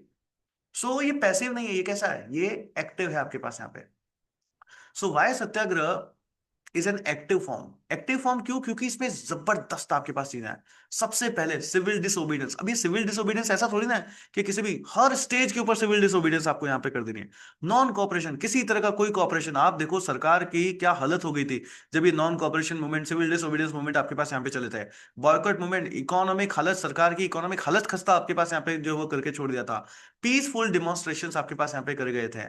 एंड कंस्ट्रक्टिव प्रोग्राम, जैसे कि खादी को आप आगे चलाओ, स्वदेशी को आप आगे चलाओ, हिंदू मुस्लिम यूनिटी, अगर आपको यहाँ पे पता चला, अगर आपको याद हो, अपने मॉडर्न हिस्ट्री के अंदर मैंने कितने सारे इवेंट्स पढ़े थे जिसमें हिंदू मुस्लिम यूनिटी आपके पास यहाँ पे जो है वो आगे चलती है। रिमूवल ऑफ अनटचेबिलिटी की बात आपके पास यहाँ पे करी गई है। तो ये हर स्टेज के ऊपर है। निडर होकर के चलना है, हम डर या हम बेबस होकर के नहीं चल रहे हैं। हम अपनी चॉइस से, हम फियर लेस होकर के आपके पास यहाँ पे चल रहे हैं, और हम हमारी चॉइस से कह रहे हैं कि भाई हमको लड़ना वड़ना नहीं है। हम तो तुमसे रिक्वेस्ट कर रहे हैं कि हमारी बात मान लो। यस, रिक्वेस्ट कर रहे हैं, वो भी धमका के कि बात मान लो। So these activities required organisation. जब आप ये इतनी सारी चीजें करते हो ना, ये नॉन कॉपरेशन, ये कोई एक इंसान की बात नहीं है, यहाँ पे एक मूवमेंट है ये पूरा का पूरा। यहाँ पे मास पार्टिसिपेशन है बड़ा का बड़ा। तो ऐसा सब कुछ करने के लिए आपको ऑर्गेनाइजेशन चाहिए, वो भी डिसिप्लिन्ड वे में। मास मोबिलाइजेशन कराना पड़ता है, स्ट्रेटेजिक प्लानिंग करनी पड़ती है। तो जब इतनी सारी चीजें आपके पास यहाँ पे हो रही है, तो क्या आप इसको एक पैसिव मूवमेंट बोल सकते हैं क्या? नहीं सर, ये एक जबरदस्त एक्टिव मूवमेंट है। क्या है ये? एक जबरदस्त एक्टिव मूवमेंट आपके पास यहाँ पे होता है। सो इनर एक्टिविटीज्म, आपको क्या क्या चाहिए? आपको सत्य चाहिए, अहिंसा चाहिए, एंड तपस्या, सेल्फ सफरिंग जो है आपके पास यहाँ पे जो है वो चाहिए। एंड ये आपके पास क्या है कैसे डिस्टिंक्ट आपके पास होती है कि भाई अगर yes, so Gandhi noted that western positive passive resistance जो आपके पास यहाँ पे होता है, सीन बाय ब्रिटिश सफ्रेजिस्ट और जो यूरोपियन पॉलिटिकल देखते हैं, वो स्ट्रेटेजिक एपिसोडिक होता है कि कभी कभी ऐसा होता है। बट गांधी जी ने जो इंडिया में आपके पास करके दिया, क्या आप बता दो, क्या वो कभी कभी का है क्या? नहीं सर। हर बार आपके पास सत्याग्रह, सिविल डिसोबीडियंस हुआ हो, क्विट इंडिया मूवमेंट हुआ हो, कुछ भी हुआ हो, उसकी जो बेसिक नींव आपके पास रही है वो हमेशा सत्याग्रह ही रहा है। यस, वो हमेशा। इवन जैसे दांडी मार्च था, उसमें भी जाकर के क्या कहा? बोला मैं तो नमक उठाऊंगा। यस, नमक एक नेचुरल रिसोर्स है, ये सच है, और मैं इसको यूज करूंगा, इस पे मेरा हक है, मैं तो ये करूंगा। यस, एक सच को एक्टिवली प्रेजेंट करना हुआ। बट क्या वो अकेले गए थे क्या? आप सोचो, वो चलते गए, पीछे हुजूम उमड़ता गया। पूरे इंडिया में कितने सारे नमक वाले इंसिडेंसेस हुए थे। यस, नमक कानून को, सॉल्ट लॉ को सिर्फ वहां पे दांडी मार्च के थ्रू ही थोड़ी ना तोड़ा गया था। उसके बाद तो कितने सारे वापस इंसिडेंट्स हुए थे। तो क्या था ये? पैसिव था, एक्टिव था? सर, इट वॉज अ जबरदस्त active movement. Yes, it was a जबरदस्त एक्टिव मूवमेंट। सो अगर आपसे ये क्वेश्चन आता है तो कंक्लूड क्या करेंगे कि सर इट वॉज अ जबरदस्त? अरे बेटा, जबरदस्त नहीं लिख देना है, वो तो मैं तुमको समझाने के लिए बोल रहा हूँ। बट क्या बताना है आपको कि सर ये एक एक्टिव मूवमेंट है, पैसिव मूवमेंट नहीं है। क्योंकि पैसिव तो कब होता? पैसिव तो तब होता अगर हम वीक होते, अगर हम इनस्टेबल होते। यस, या हम डर करके अगर आपके पास रिक्वेस्ट कर रहे होते। बट हम तो निडर होकर के कर रहे हैं। कैसे कर रहे हैं हम? यहाँ पे निडर होकर के कर रहे हैं। प्लस अगर मैं उसके बाद भी, अगर मैं यहाँ पर आपके पास बोलता हूँ तो एक्टिव उसके बाद हम क्यों कहेंगे? क्योंकि जो मूवमेंट, जो सत्याग्रह आपके पास यहाँ पे हुआ है, उसके लिए ऑर्गेनाइज करना पड़ता है लोगों को। यहाँ पे लिखा ना पूरा, ये रहा कि सर सत्याग्रह को आप हमारे पूरे देखोगे तो सर ही हमने सिविल डिसोबीडियंस किया है, नॉन कॉपरेशन किया है, वर्कआउट किया है, पीसफुल डेमोन्स्ट्रेशन किया है, हमने खादी सत्याग्रह ना कंस्ट्रक्टिव प्रोग्राम्स भी हमने किए हैं। और ये सारा कुछ जो जो हम कर रहे हैं उसके लिए ऑर्गेनाइजेशन चाहिए, डिसिप्लिन चाहिए, मास मोबिलाइजेशन चाहिए, स्ट्रेटेजिक प्लानिंग चाहिए। तो जब इतनी सारी कुछ चीजें चाहिए तो सर ये तो बहुत बड़ा एक्टिव मूवमेंट हुआ ना सर। रातों रात नींद तक भी नहीं आती होगी ना इनको, और ना जिनके अगेंस्ट में ये चीज कर रही है। सर बिल्कुल सर, ब्रिटिशर्स की नींद तो इन्होंने उड़ा करके ही जो है आपके पास यहाँ पे छोड़ दी थी। सो इन एंड आउट, सत्याग्रह आपके पास पैसिव मूवमेंट हुआ या एक्टिव? सर एक्टिव मूवमेंट हुआ। कैसा मूवमेंट? एक्टिव मूवमेंट आपके पास यहाँ पे होता है। सेम क्वेश्चन यूपीएससी में, प्रीलिम्स में, सॉरी प्रीलिम्स में क्या आपके पास पहले बहुत बार ये पूछा जा चुका है, मैंने आपको आंसर भी बता दिया इसका। लिख सकते हैं अब इसका आंसर आएगा तो? यस,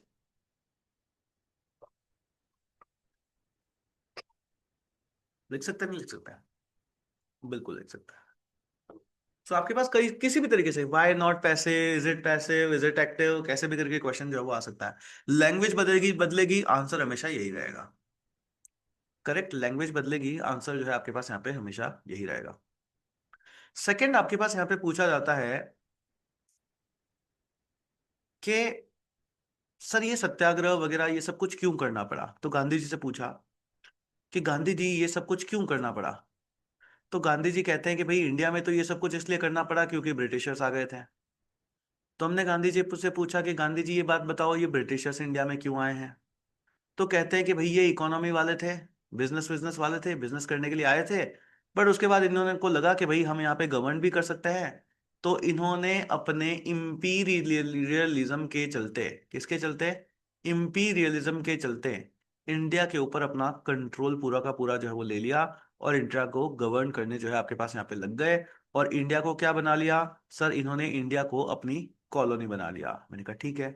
तो गांधी जी एक बात बताओ, ये इंपीरियलिज्म को लेकर के आपका क्या व्यू है? ये अच्छी बात है या ये बुरी बात है? ये सब क्या है? तो सर आप ये क्यों पूछा? क्योंकि यूपीएससी क्वेश्चन पूछता है।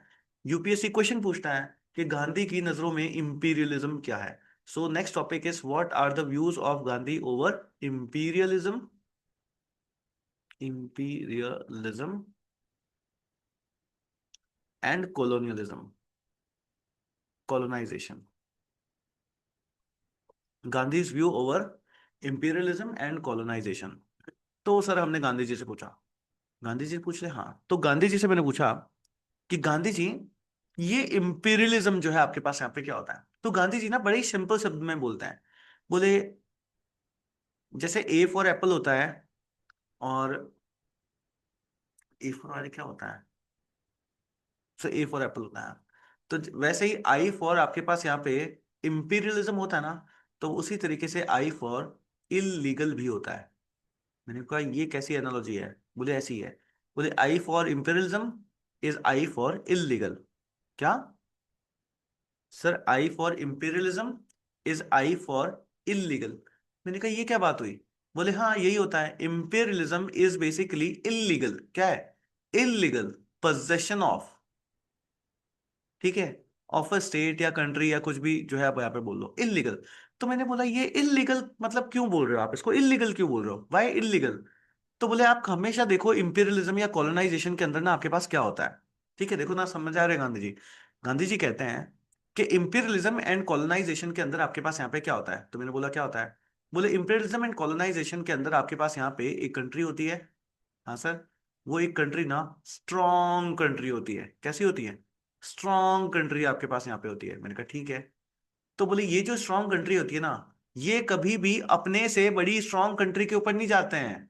ये कभी भी अपने से बड़ी स्ट्रॉन्ग कंट्री के ऊपर नहीं जाते हैं। बट इनके बाद में यहां पर कोई भी इनके पास में छोटी छोटी, छोटी छोटी, छोटी छोटी, छोटी छोटी वीक कंट्रीज है ना, इन सारी वीक कंट्रीज को ये क्या करने की कोशिश करते हैं? सर ये इन सारी वीक कंट्रीज को के ऊपर अपना दबदबा बनाने की कोशिश करते हैं, अपना दबदबा बनाने की कोशिश कर लेते हैं। इसको बोलते हैं इंपीरियलिज्म। तो इंपीरियलिज्म के अंदर क्या हुआ? समझ आया ना इंपीरियलिज्म के अंदर क्या हुआ? कि सर इंपीरियलिज्म के अंदर, एक सेकंड ना पेन, हाँ, इंपीरियलिज्म के अंदर बेसिकली अगर मैं देखूं ना, तो एक स्ट्रॉन्ग कंट्री, एक स्ट्रॉन्ग कंट्री क्या करेगी, क्या करेगी? वो आपके पास आकर के पॉलिटिकली, प्लीज समझना, पॉलिटिकली, ऐसे ना स्ट्रेंथ में ऐसे नहीं कि लड़ करके आपके पास हथियार है, नहीं, वो पॉलिटिकली आकर के ऑक्यूपाई कर लेगी एक वीक कंट्री को। क्या करेगी? आकर के पॉलिटिकली ऑक्यूपाई कर लेगी आपके पास यहाँ पे वीक कंट्री को। मैंने कहा ठीक है, उसके बाद क्या होगा? तो बोले पहले तो वो पॉलिटिकली ऑक्यूपाई करेगी, उसके बाद वहां की जो इकोनॉमी चल रही है उसकी इकोनॉमी को एक्सप्लॉइट करेगी। मैंने कहा उड़ी बाबा, गांधी जी, बिल्कुल ऐसा ही हुआ था इंडिया के साथ में। बोले रुको तो सही, अभी उसके बाद में वो वहां के कल्चर को डिस्ट्रॉय करेगी, वहां के कल्चर को डिस्ट्रॉय करेगी। मैंने कहा गांधी जी बिल्कुल ऐसा ही हुआ था। बोले रुको रुको अभी तो और सुनो, वो उसके बाद यहाँ की जो लोकल इंडस्ट्रीज हैं उस लोकल इंडस्ट्रीज को भी डिस्ट्रॉय करेगी। मैंने कहा गांधी जी थोड़ा पहले आते, बिल्कुल ऐसा ही हुआ था, आप रोक लेते। बोले अभी तो और सुनो, और फिर वो धीरे धीरे यहाँ पे जो लोकल गवर्नेंस चल रही थी, आपके जो राजे रजवाड़े जो चल रहे थे, उस लोकल गवर्नेंस को भी डिस्ट्रॉय कर लेगी। मुबारक हो, अगर आपके साथ में ये सब कुछ हुआ है, अगर आपके साथ में ये सब कुछ हुआ है, तो फिर आप इंपीरियलिज्म का शिकार हो चुके हो। इसी को इंपीरियलिज्म कहते हैं, यस, इसी को इंपीरियलिज्म या फिर इसी को कॉलोनाइजेशन जो है आपके पास यहाँ पे कहा जाता है। तो समझ आया इंपीरियलिज्म क्या होता है? कि सर सबसे पहले एक स्ट्रॉन्ग कंट्री एक वीक कंट्री के ऊपर जाकर के उसको पॉलिटिकली ऑक्यूपाई करेगी। बोलेगी अरे बांग्लू लोगो, तुम लोगों को पॉलिटिक्स वॉलिटिक्स कहाँ आती रे बाबा, तुमको तो रामायण आती है, तुमको तो महाभारत आती है, तुमको तो गीता का सार पता है ना, तुमको कहाँ पॉलिटिक्स वॉलिटिक्स आती है, तुमको तो धर्म पता है। ओहो सर, ऐसे ही तो करके उन्होंने पॉलिटिकली हमको ऑक्यूपाई किया, यस। फिर धीरे धीरे उन्होंने तुम्हारी इकोनॉमी को एक्सप्लॉइट करना स्टार्ट किया। सर धीरे धीरे कैसे सर? पहले उन्होंने लोकल इंडस्ट्रीज को डिस्ट्रॉय किया ना? नहीं बेटा, पहले याद करो फारूक सियार के फरमान वगैरह। अरे हाँ सर, धीरे धीरे इकोनॉमी को एक्सप्लॉइट करना स्टार्ट किया था, फिर उन्होंने हमारे कल्चर को डिस्ट्रॉय करना स्टार्ट किया, फिर हमारी लोकल इंडस्ट्रीज को डिस्ट्रॉय करना स्टार्ट किया, एंड उसके बाद हमारे गवर्नेंस, हमारे पूरे के पूरे सिस्टम को उन्होंने डिस्ट्रॉय कर दिया। इसको बोलते हैं इंपीरियलिज्म, और इसको बोलते हैं कॉलोनाइजेशन। और ये क्योंकि ये एक स्ट्रॉन्ग इंसान एक वीक के साथ कर रहा है, इस वजह से ये क्या है? ये अनैतिक है, ये इलीगल है। क्लियर यहां तक सभी को? तो गांधी जी क्या कहते हैं? गांधी जी कहते हैं ये है इलीगल। समझ आया? Imperialism is I for imperialism, I for illegal. Mansi Prayasi को समझ आया? यस, मानसी प्रयासी समझ आया, गुड वन। अवनी जोशी को समझ आया? Yes, good one good one good one. Danish Mishram को समझ आया? Good one good one good one. So I for imperialism is I for illegal, I for imperialism is I for illegal. Clear? देखो शिवा को भी समझ में आ गया, good one. Guys switch on your camera. अगर कैमरा ऑन नहीं ना तो मेरे को पता ही नहीं है कौन पढ़ रहा है ना? ये देखो अच्युत है, अनामिका है, अवनी जोशी है, आयुषी है, भावना, भावना सोनकार है, करिश्मा है, दानिश मिश्रम, डीएससी, गौरव, हर्ष, हिमांशी, हिमांशु, एचपी, काजल, काजू, करिश्मा, मल्लिकार्जुन मिश्रा, मनोज, मानसी, वत्सर, आलम, मनोज, पल्लवी, रांची। पल्लवी समझ आ रहा है? ऋषभ समझ आ रहा है? शिवा, शुभम, स्नेहा, स्नोनी, सुश्री, तेजस, योगेंद्र। मुझे समझ नहीं आ रहा मैं ये लेक्चर ले किसके लिए रहा हूँ, ये मैं लेक्चर ले किसके लिए रहा हूँ? कहाँ है अल्फाज? जो पीएसआर वाले स्टूडेंट है वो सब रिकॉर्डेड देख रहे हैं। ये सही चल रहा है? यस, ये सही चल रहा है। मैं ले किसके ले रहा हूँ भाई ये लेक्चर?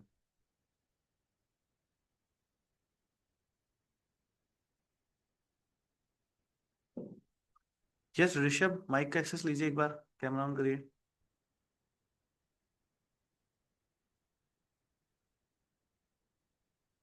ऋषभ, हाँ जी ऋषभ, कितना क्या समझ आया? Yes sir, good evening. क्या है? तो सत्याग्रह पैसिव है एक्टिव है? एक्टिव है सर। एक्टिव कैसे? Highest highest form of active resistance. Highest form of active है तो जबरदस्त एक्टिव नहीं है? जबरदस्त एक्टिव है। हाँ कैसे? क्योंकि सर इसमें क्या है, ट्रूथ होता है और सोल होते हैं, और उसमें हम स्टार्टिंग से स्टार्ट करते हैं। जैसे स्टार्टिंग हमने जो होता है पैसिव होता है उसमें क्या है कि नॉन वायलेंस नहीं होती, बट होती एक्टिव में भी नहीं है, इस सत्याग्रह वाले में भी। बट इसमें क्या है, हमें एंड रिजल्ट मिल जाता क्या कीवर्ड सीखा? ये थोड़ी ना है सर पैसिव नहीं है। क्यों पैसिव नहीं है? क्योंकि है, क्योंकि पैसिव सर तो उसमें तब होता कि अगर हम वीकनेस वीक होता होते। है और हाँ, हाँ। अगर हम डर करके कर रहे होते तो उसको पैसिव बोलते हैं।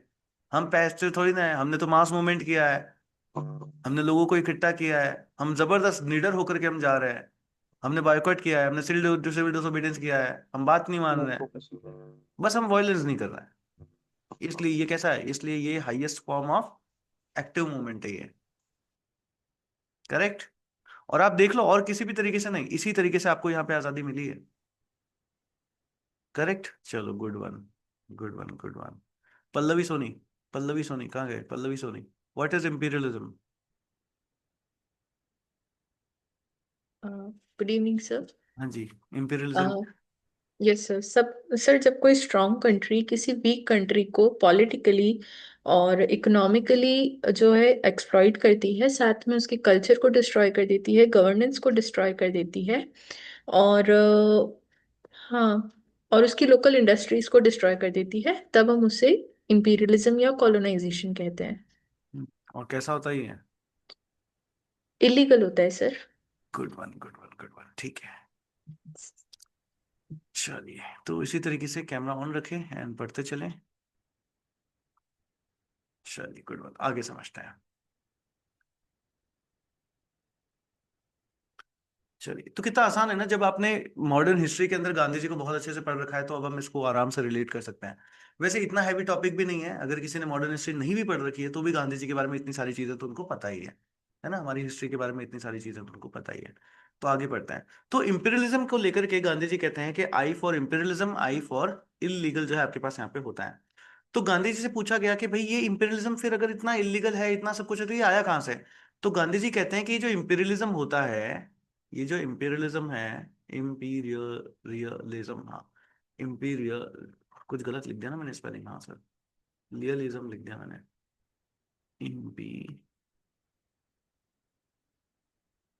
हाँ।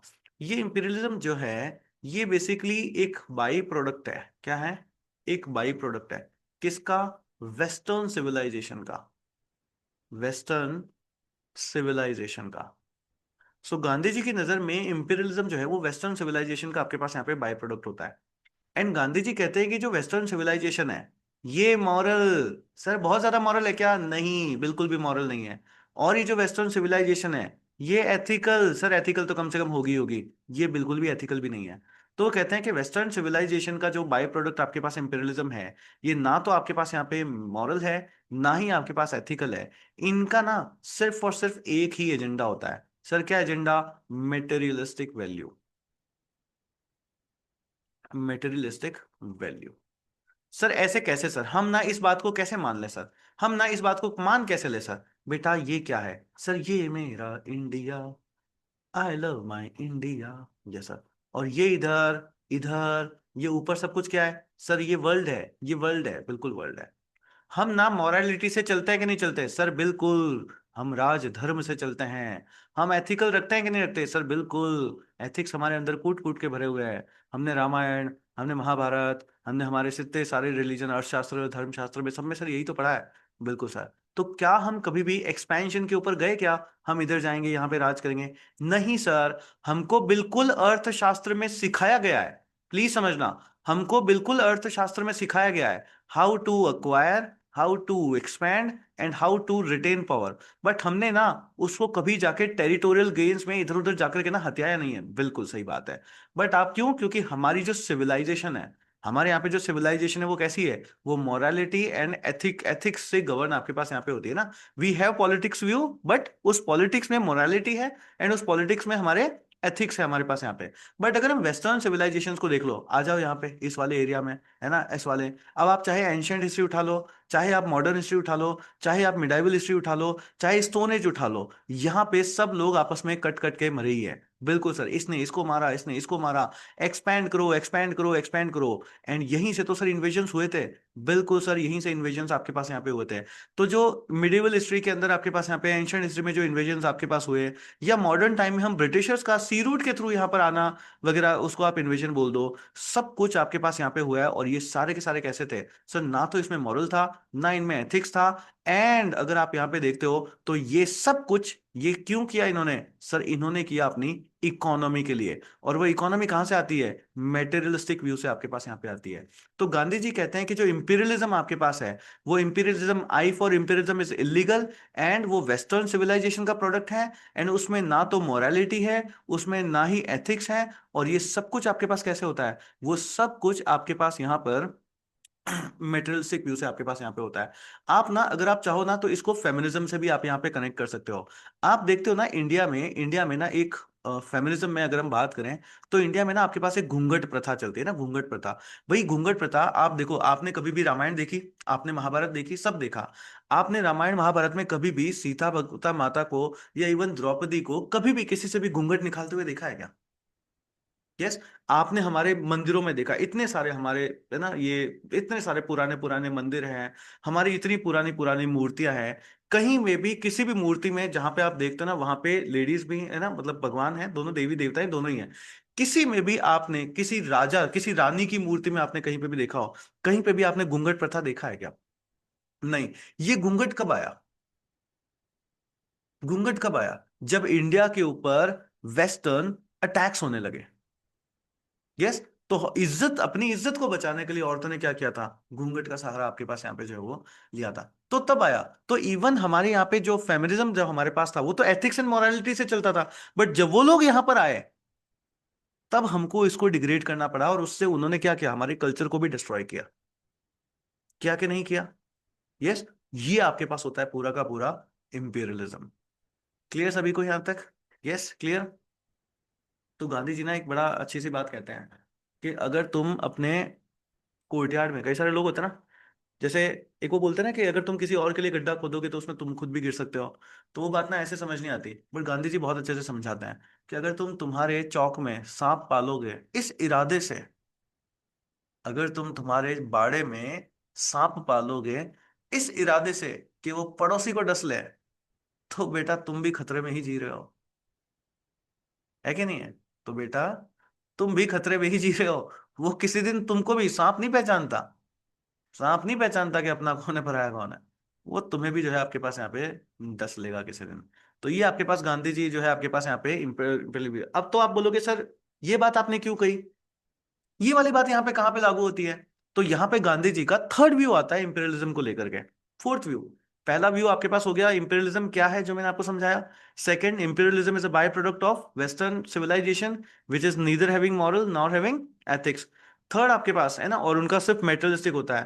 थर्ड पॉइंट वो इंपीरियलिज्म के बारे में बोलते हैं कि ये इंपीरियलिज्म ना खुद का भी सगा नहीं है। यस, ये खुद का भी सगा नहीं है।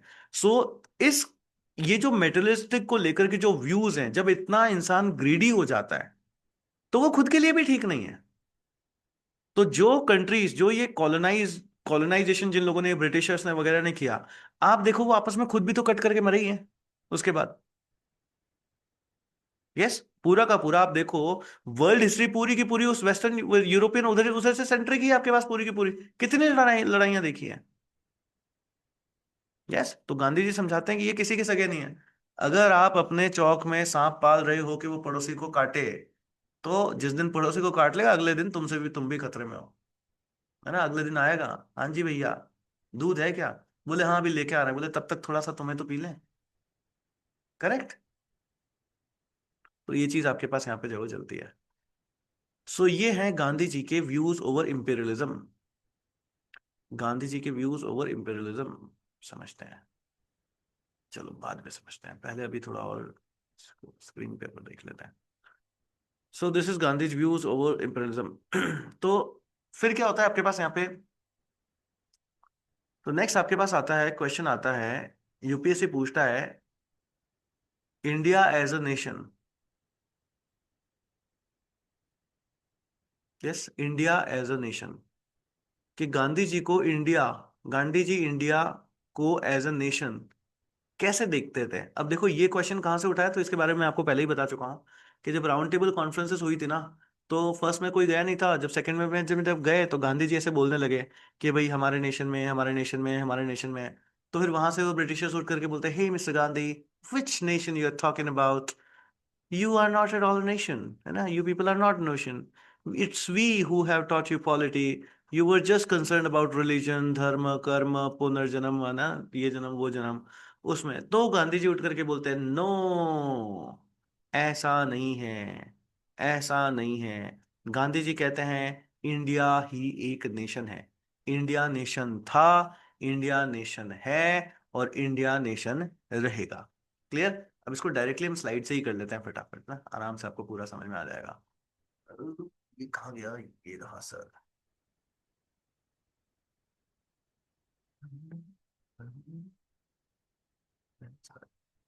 हाँ ये रहा। तो Gandhi as an India as an nation, Gandhi ji कहते हैं कि भाई इंडिया ना आपके पास क्या है, एक, चलो पहले ब्लैंक स्लाइड से बनाओ तो कोई कीवर्ड ही नहीं आएंगे समझ में।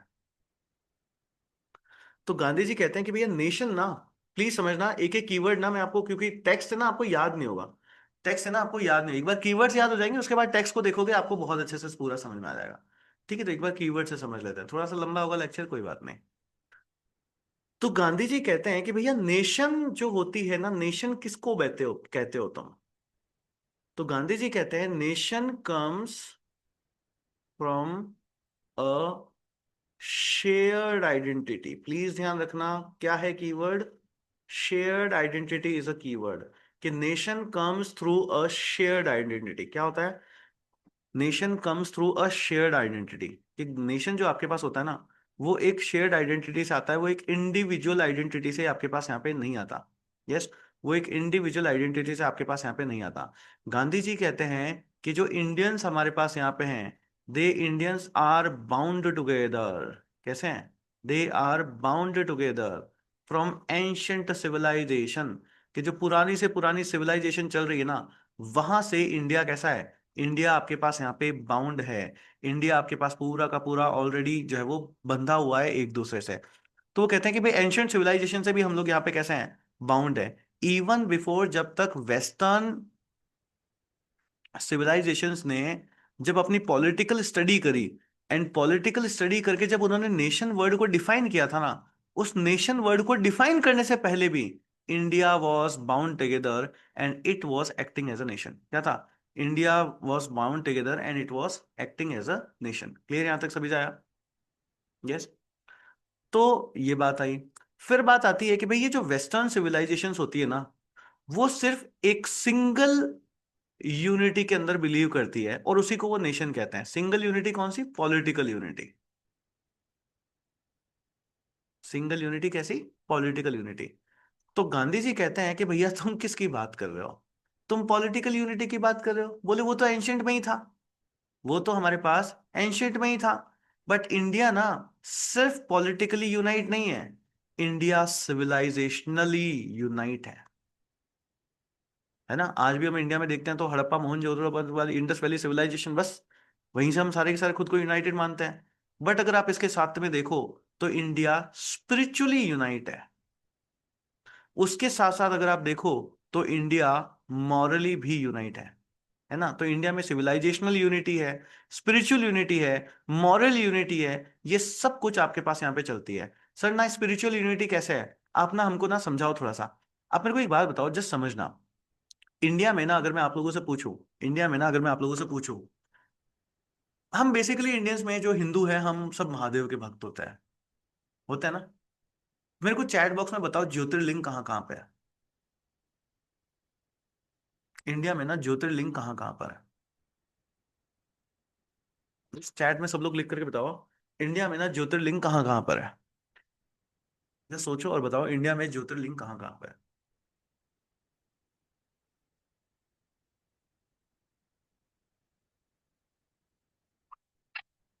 है ना, एमपी में है, और अरे बहुत सारी जगहों पे है। ओवरऑल अगर आप देखोगे तो पूरे इंडिया में ही है। ओवरऑल अगर मैं देखूँ ना तो पूरे इंडिया में ही आपको यहाँ पे बहुत सारे ज्योतिर्लिंग्स मिल जाएंगे, है ना। ओवरऑल अगर आप देखोगे ओवरऑल अगर, अरे कहाँ गया,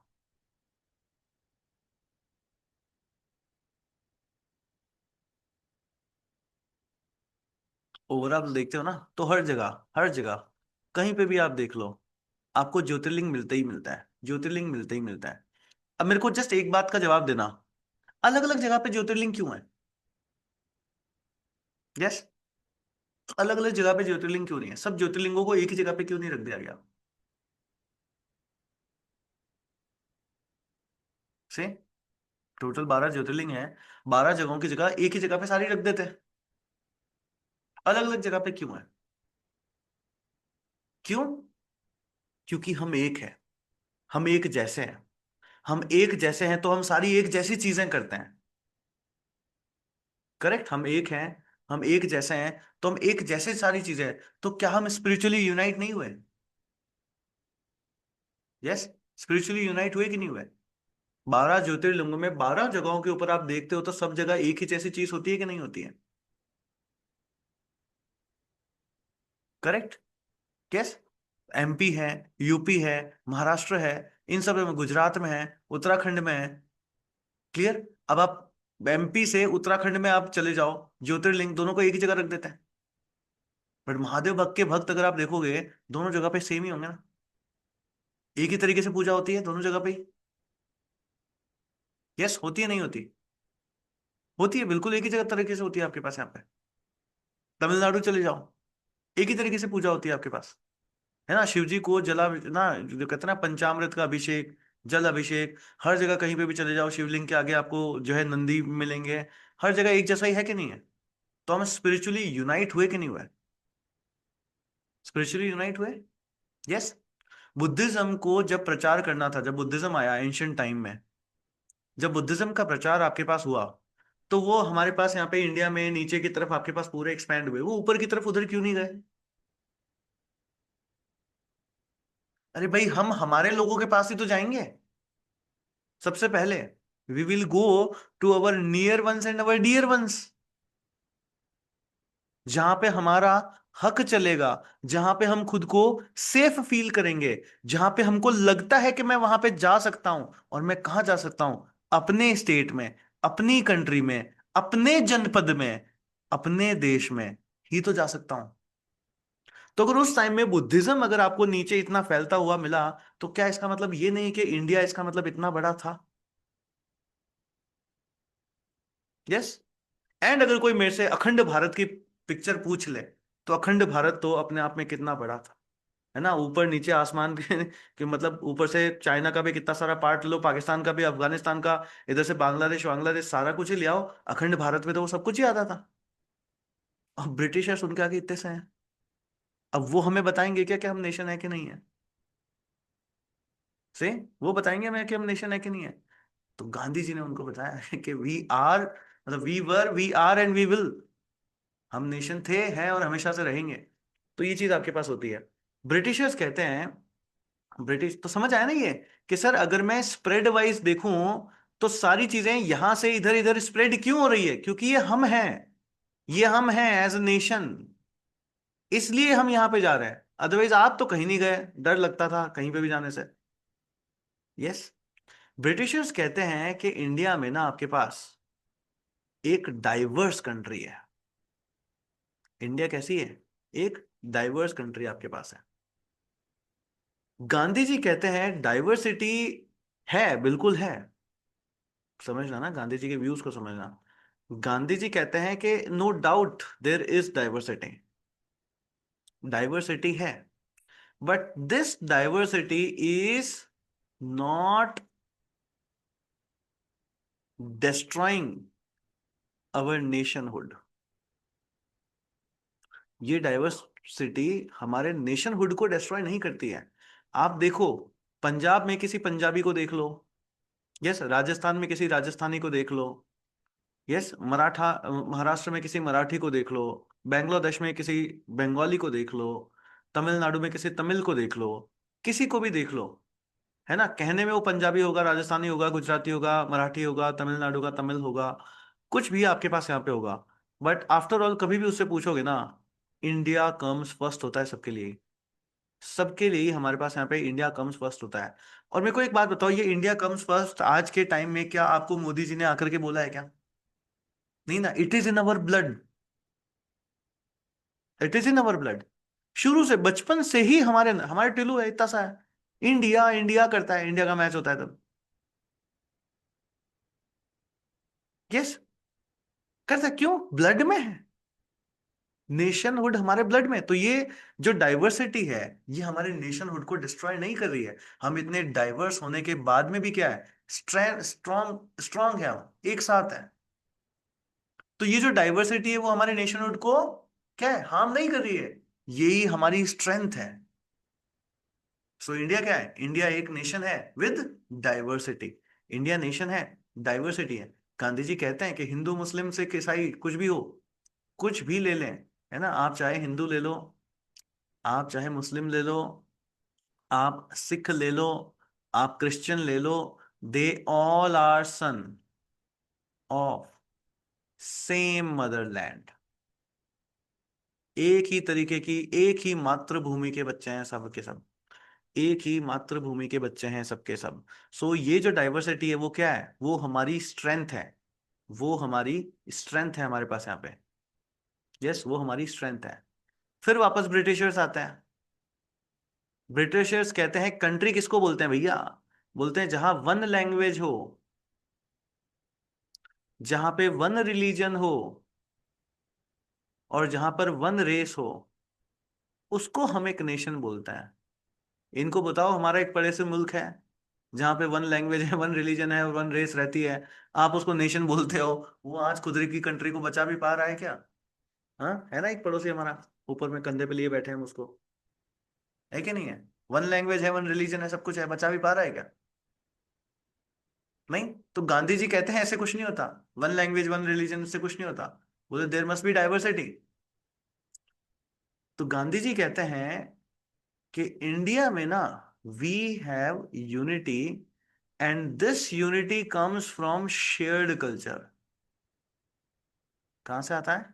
शेयर्ड कल्चर से हमारे पास आता है। और ये यूनिटी हमारा मॉरल हेरिटेज है।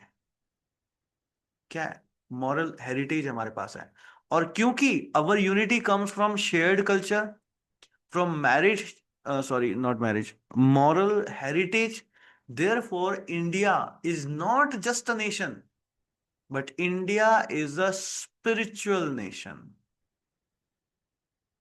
कैसा है? India as a spiritual nation. आपके पास ऐसे लिखने में, व्याख्या करने में आ सकता है कि India as a spiritual nation कैसे है, समझाइए आपके पास यहाँ पे।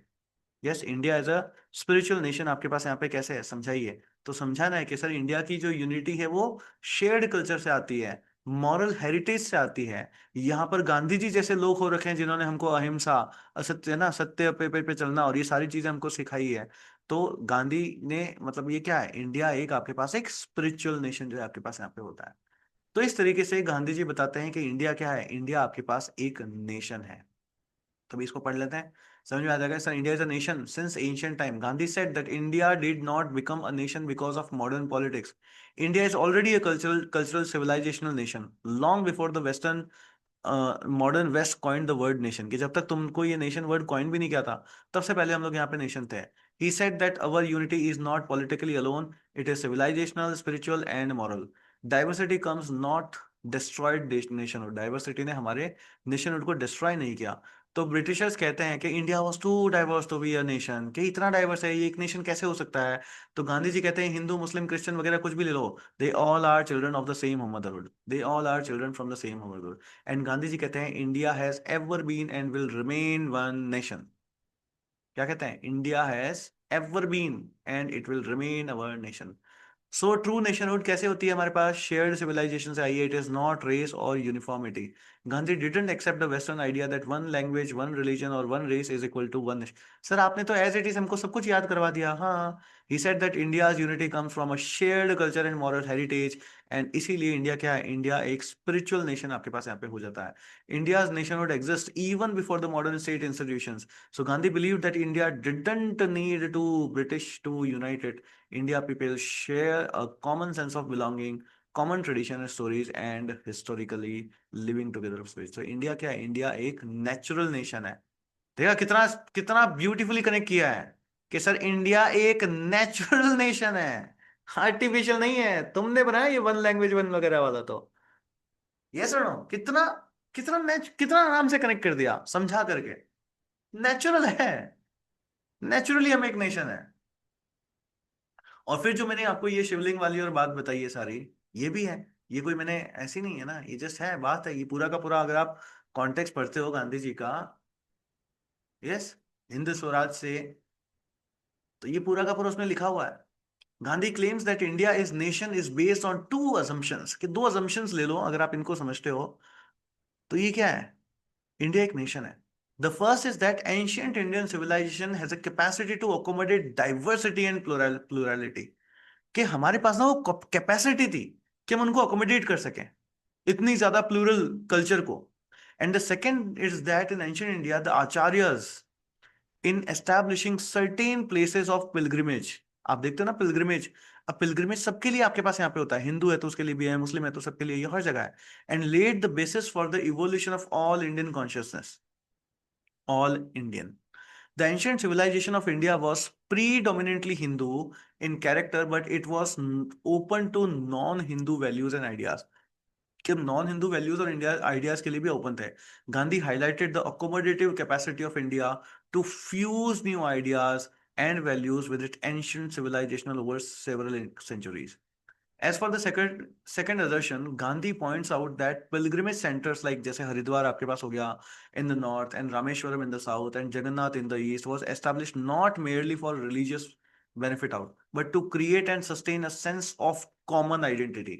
क्या बनाने के लिए सर? Common identity. ये लाइन प्लीज लिख करके आना कि ये किस लिए बनाए गए, सब जगह के अलग अलग जगहों के ऊपर ये क्यों बनाए गए, ताकि हमारी कॉमन आइडेंटिटी आपके पास यहाँ पे बने among Indians scattered over an immense territory, के एक बड़ी टेरिटरी के ऊपर जो हम स्कैटर्ड है, उन सबकी एक कॉमन आइडेंटिटी बने। अब कॉमन आइडेंटिटी क्यों बनेगी? क्योंकि सर हम एक नेशन है, क्योंकि सर हम एक नेशन है। तो यहां से भी जो है आप यहाँ पे जो है वो बोल सकते हो। So they saw that India was one undivided land so made by nature. Undivided है और किसने बनाया? नेचर नहीं बनाया। They therefore argued that it must be one nation, it must be one nation. Arguing thus, they established holy places in various parts of India and fired the people with an idea of nationality in a manner unknown in other parts of the world। कि दूसरों को तो sir पता ही नहीं है, जैसा हम लोग जो है यहाँ पर इनके आने से पहले ही जो वो करके चले गए। क्लियर सभी को यहाँ तक? समझ आया? समझ आया? इस तरीके के आंसर्स लिख सकते हो ना। अब जब ऐसे आंसर लिखोगे, वरना sir India as a nation, हाँ भारत हमारा, भारत हमको जान से प्यारा है, ये आंसर लिख के आ जाते। यस, क्लियर यहां तक? चलो, लंबी तो नहीं हो रही क्लास ज्यादा, आगे बढ़ते हैं।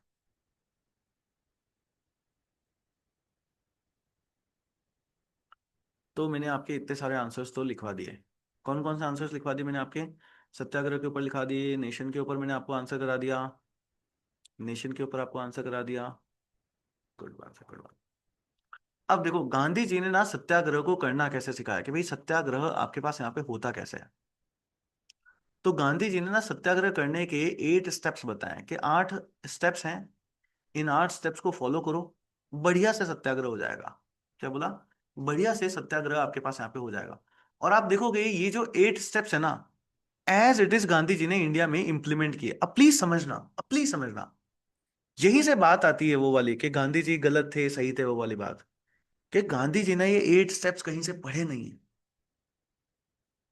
ये 8 स्टेप्स नेचुरल प्रोग्रेशन में आए हैं, कि एक चीज करी, उसमें कुछ गलत हुआ, या उसके कुछ कंसिक्वेंसेस निकले, या वहां से हमारे कुछ सर्टेन पॉजिटिव आउटकम्स थे, एंड उससे जब नेक्स्ट स्टेप के ऊपर जाते हैं, तब उसमें रिफॉर्म लेकर के नेक्स्ट स्टेप के ऊपर जाना है। ऐसे करते करते अगर हम पूरा का पूरा आप देखोगे ना, इन 8 स्टेप्स के अंदर इंडिया का पूरा फ्रीडम स्ट्रगल आ जाता है ना। इंडिया का पूरा फ्रीडम स्ट्रगल आपके पास इन 8 स्टेप्स में आ जाता है। तो ये प्रोग्रेसिव स्टेप्स हैं, और ये ऐसे नहीं है कि गांधी जी ने कहीं से सुने, कहीं से लिखे और वहां से लेकर के आ गए और यहाँ पे अप्लाई कर दिया, नहीं। ये प्रोग्रेसिव वे में गांधी जी ने खुद ने इजाद किए हैं। जब वो फंस जाते थे ना कि अब हम क्या करें, तब फिर वो कुछ ना कुछ नया बैठ करके सोचते थे, और वो बन जाता था और वो चल जाता था। अब वो चल क्यों जाता था? क्योंकि उनको पता था अल्टीमेट ट्रूथ क्या है, कि मैं कर लूंगा। अल्टीमेट ट्रूथ क्या है? मैं कर लूंगा।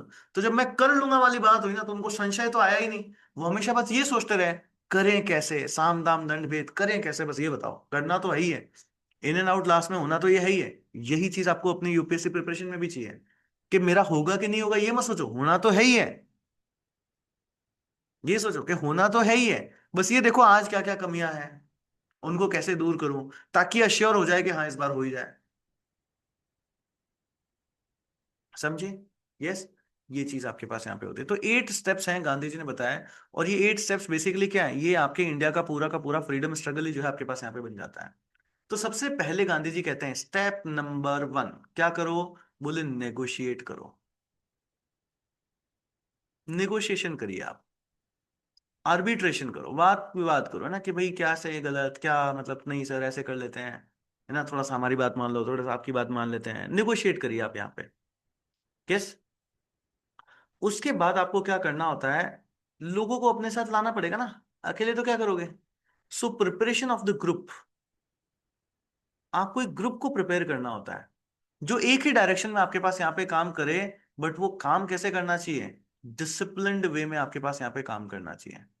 गांधी जी ने भी किया कि नहीं किया? गांधी जी खुद आए, नेगोशिएट किया, आर्बिट्रेशन किया। उसके बाद उन्होंने लोगों को खुद से जोड़ा, सबसे पहले लोगों को खुद से जोड़ा। उसके बाद थर्ड फॉर्म आपके पास यहाँ पे आती है, जिसके अंदर आपको अगर 2 स्टेप से बात नहीं चले तो आपको एजिटेशन करना होता है। एजिटेशन मतलब हड़ताल वगैरह कर दो। यस, परेड वरेड निकाल दो, है ना, परेड निकाल दी, थोड़ा सा जुलूस वुलूस कहीं पे निकाल दिया आपने, कोई डेमोन्स्ट्रेशन कर दिया, है ना, Simon go back, Simon go back, demonstration वगैरह आपने कर दिया।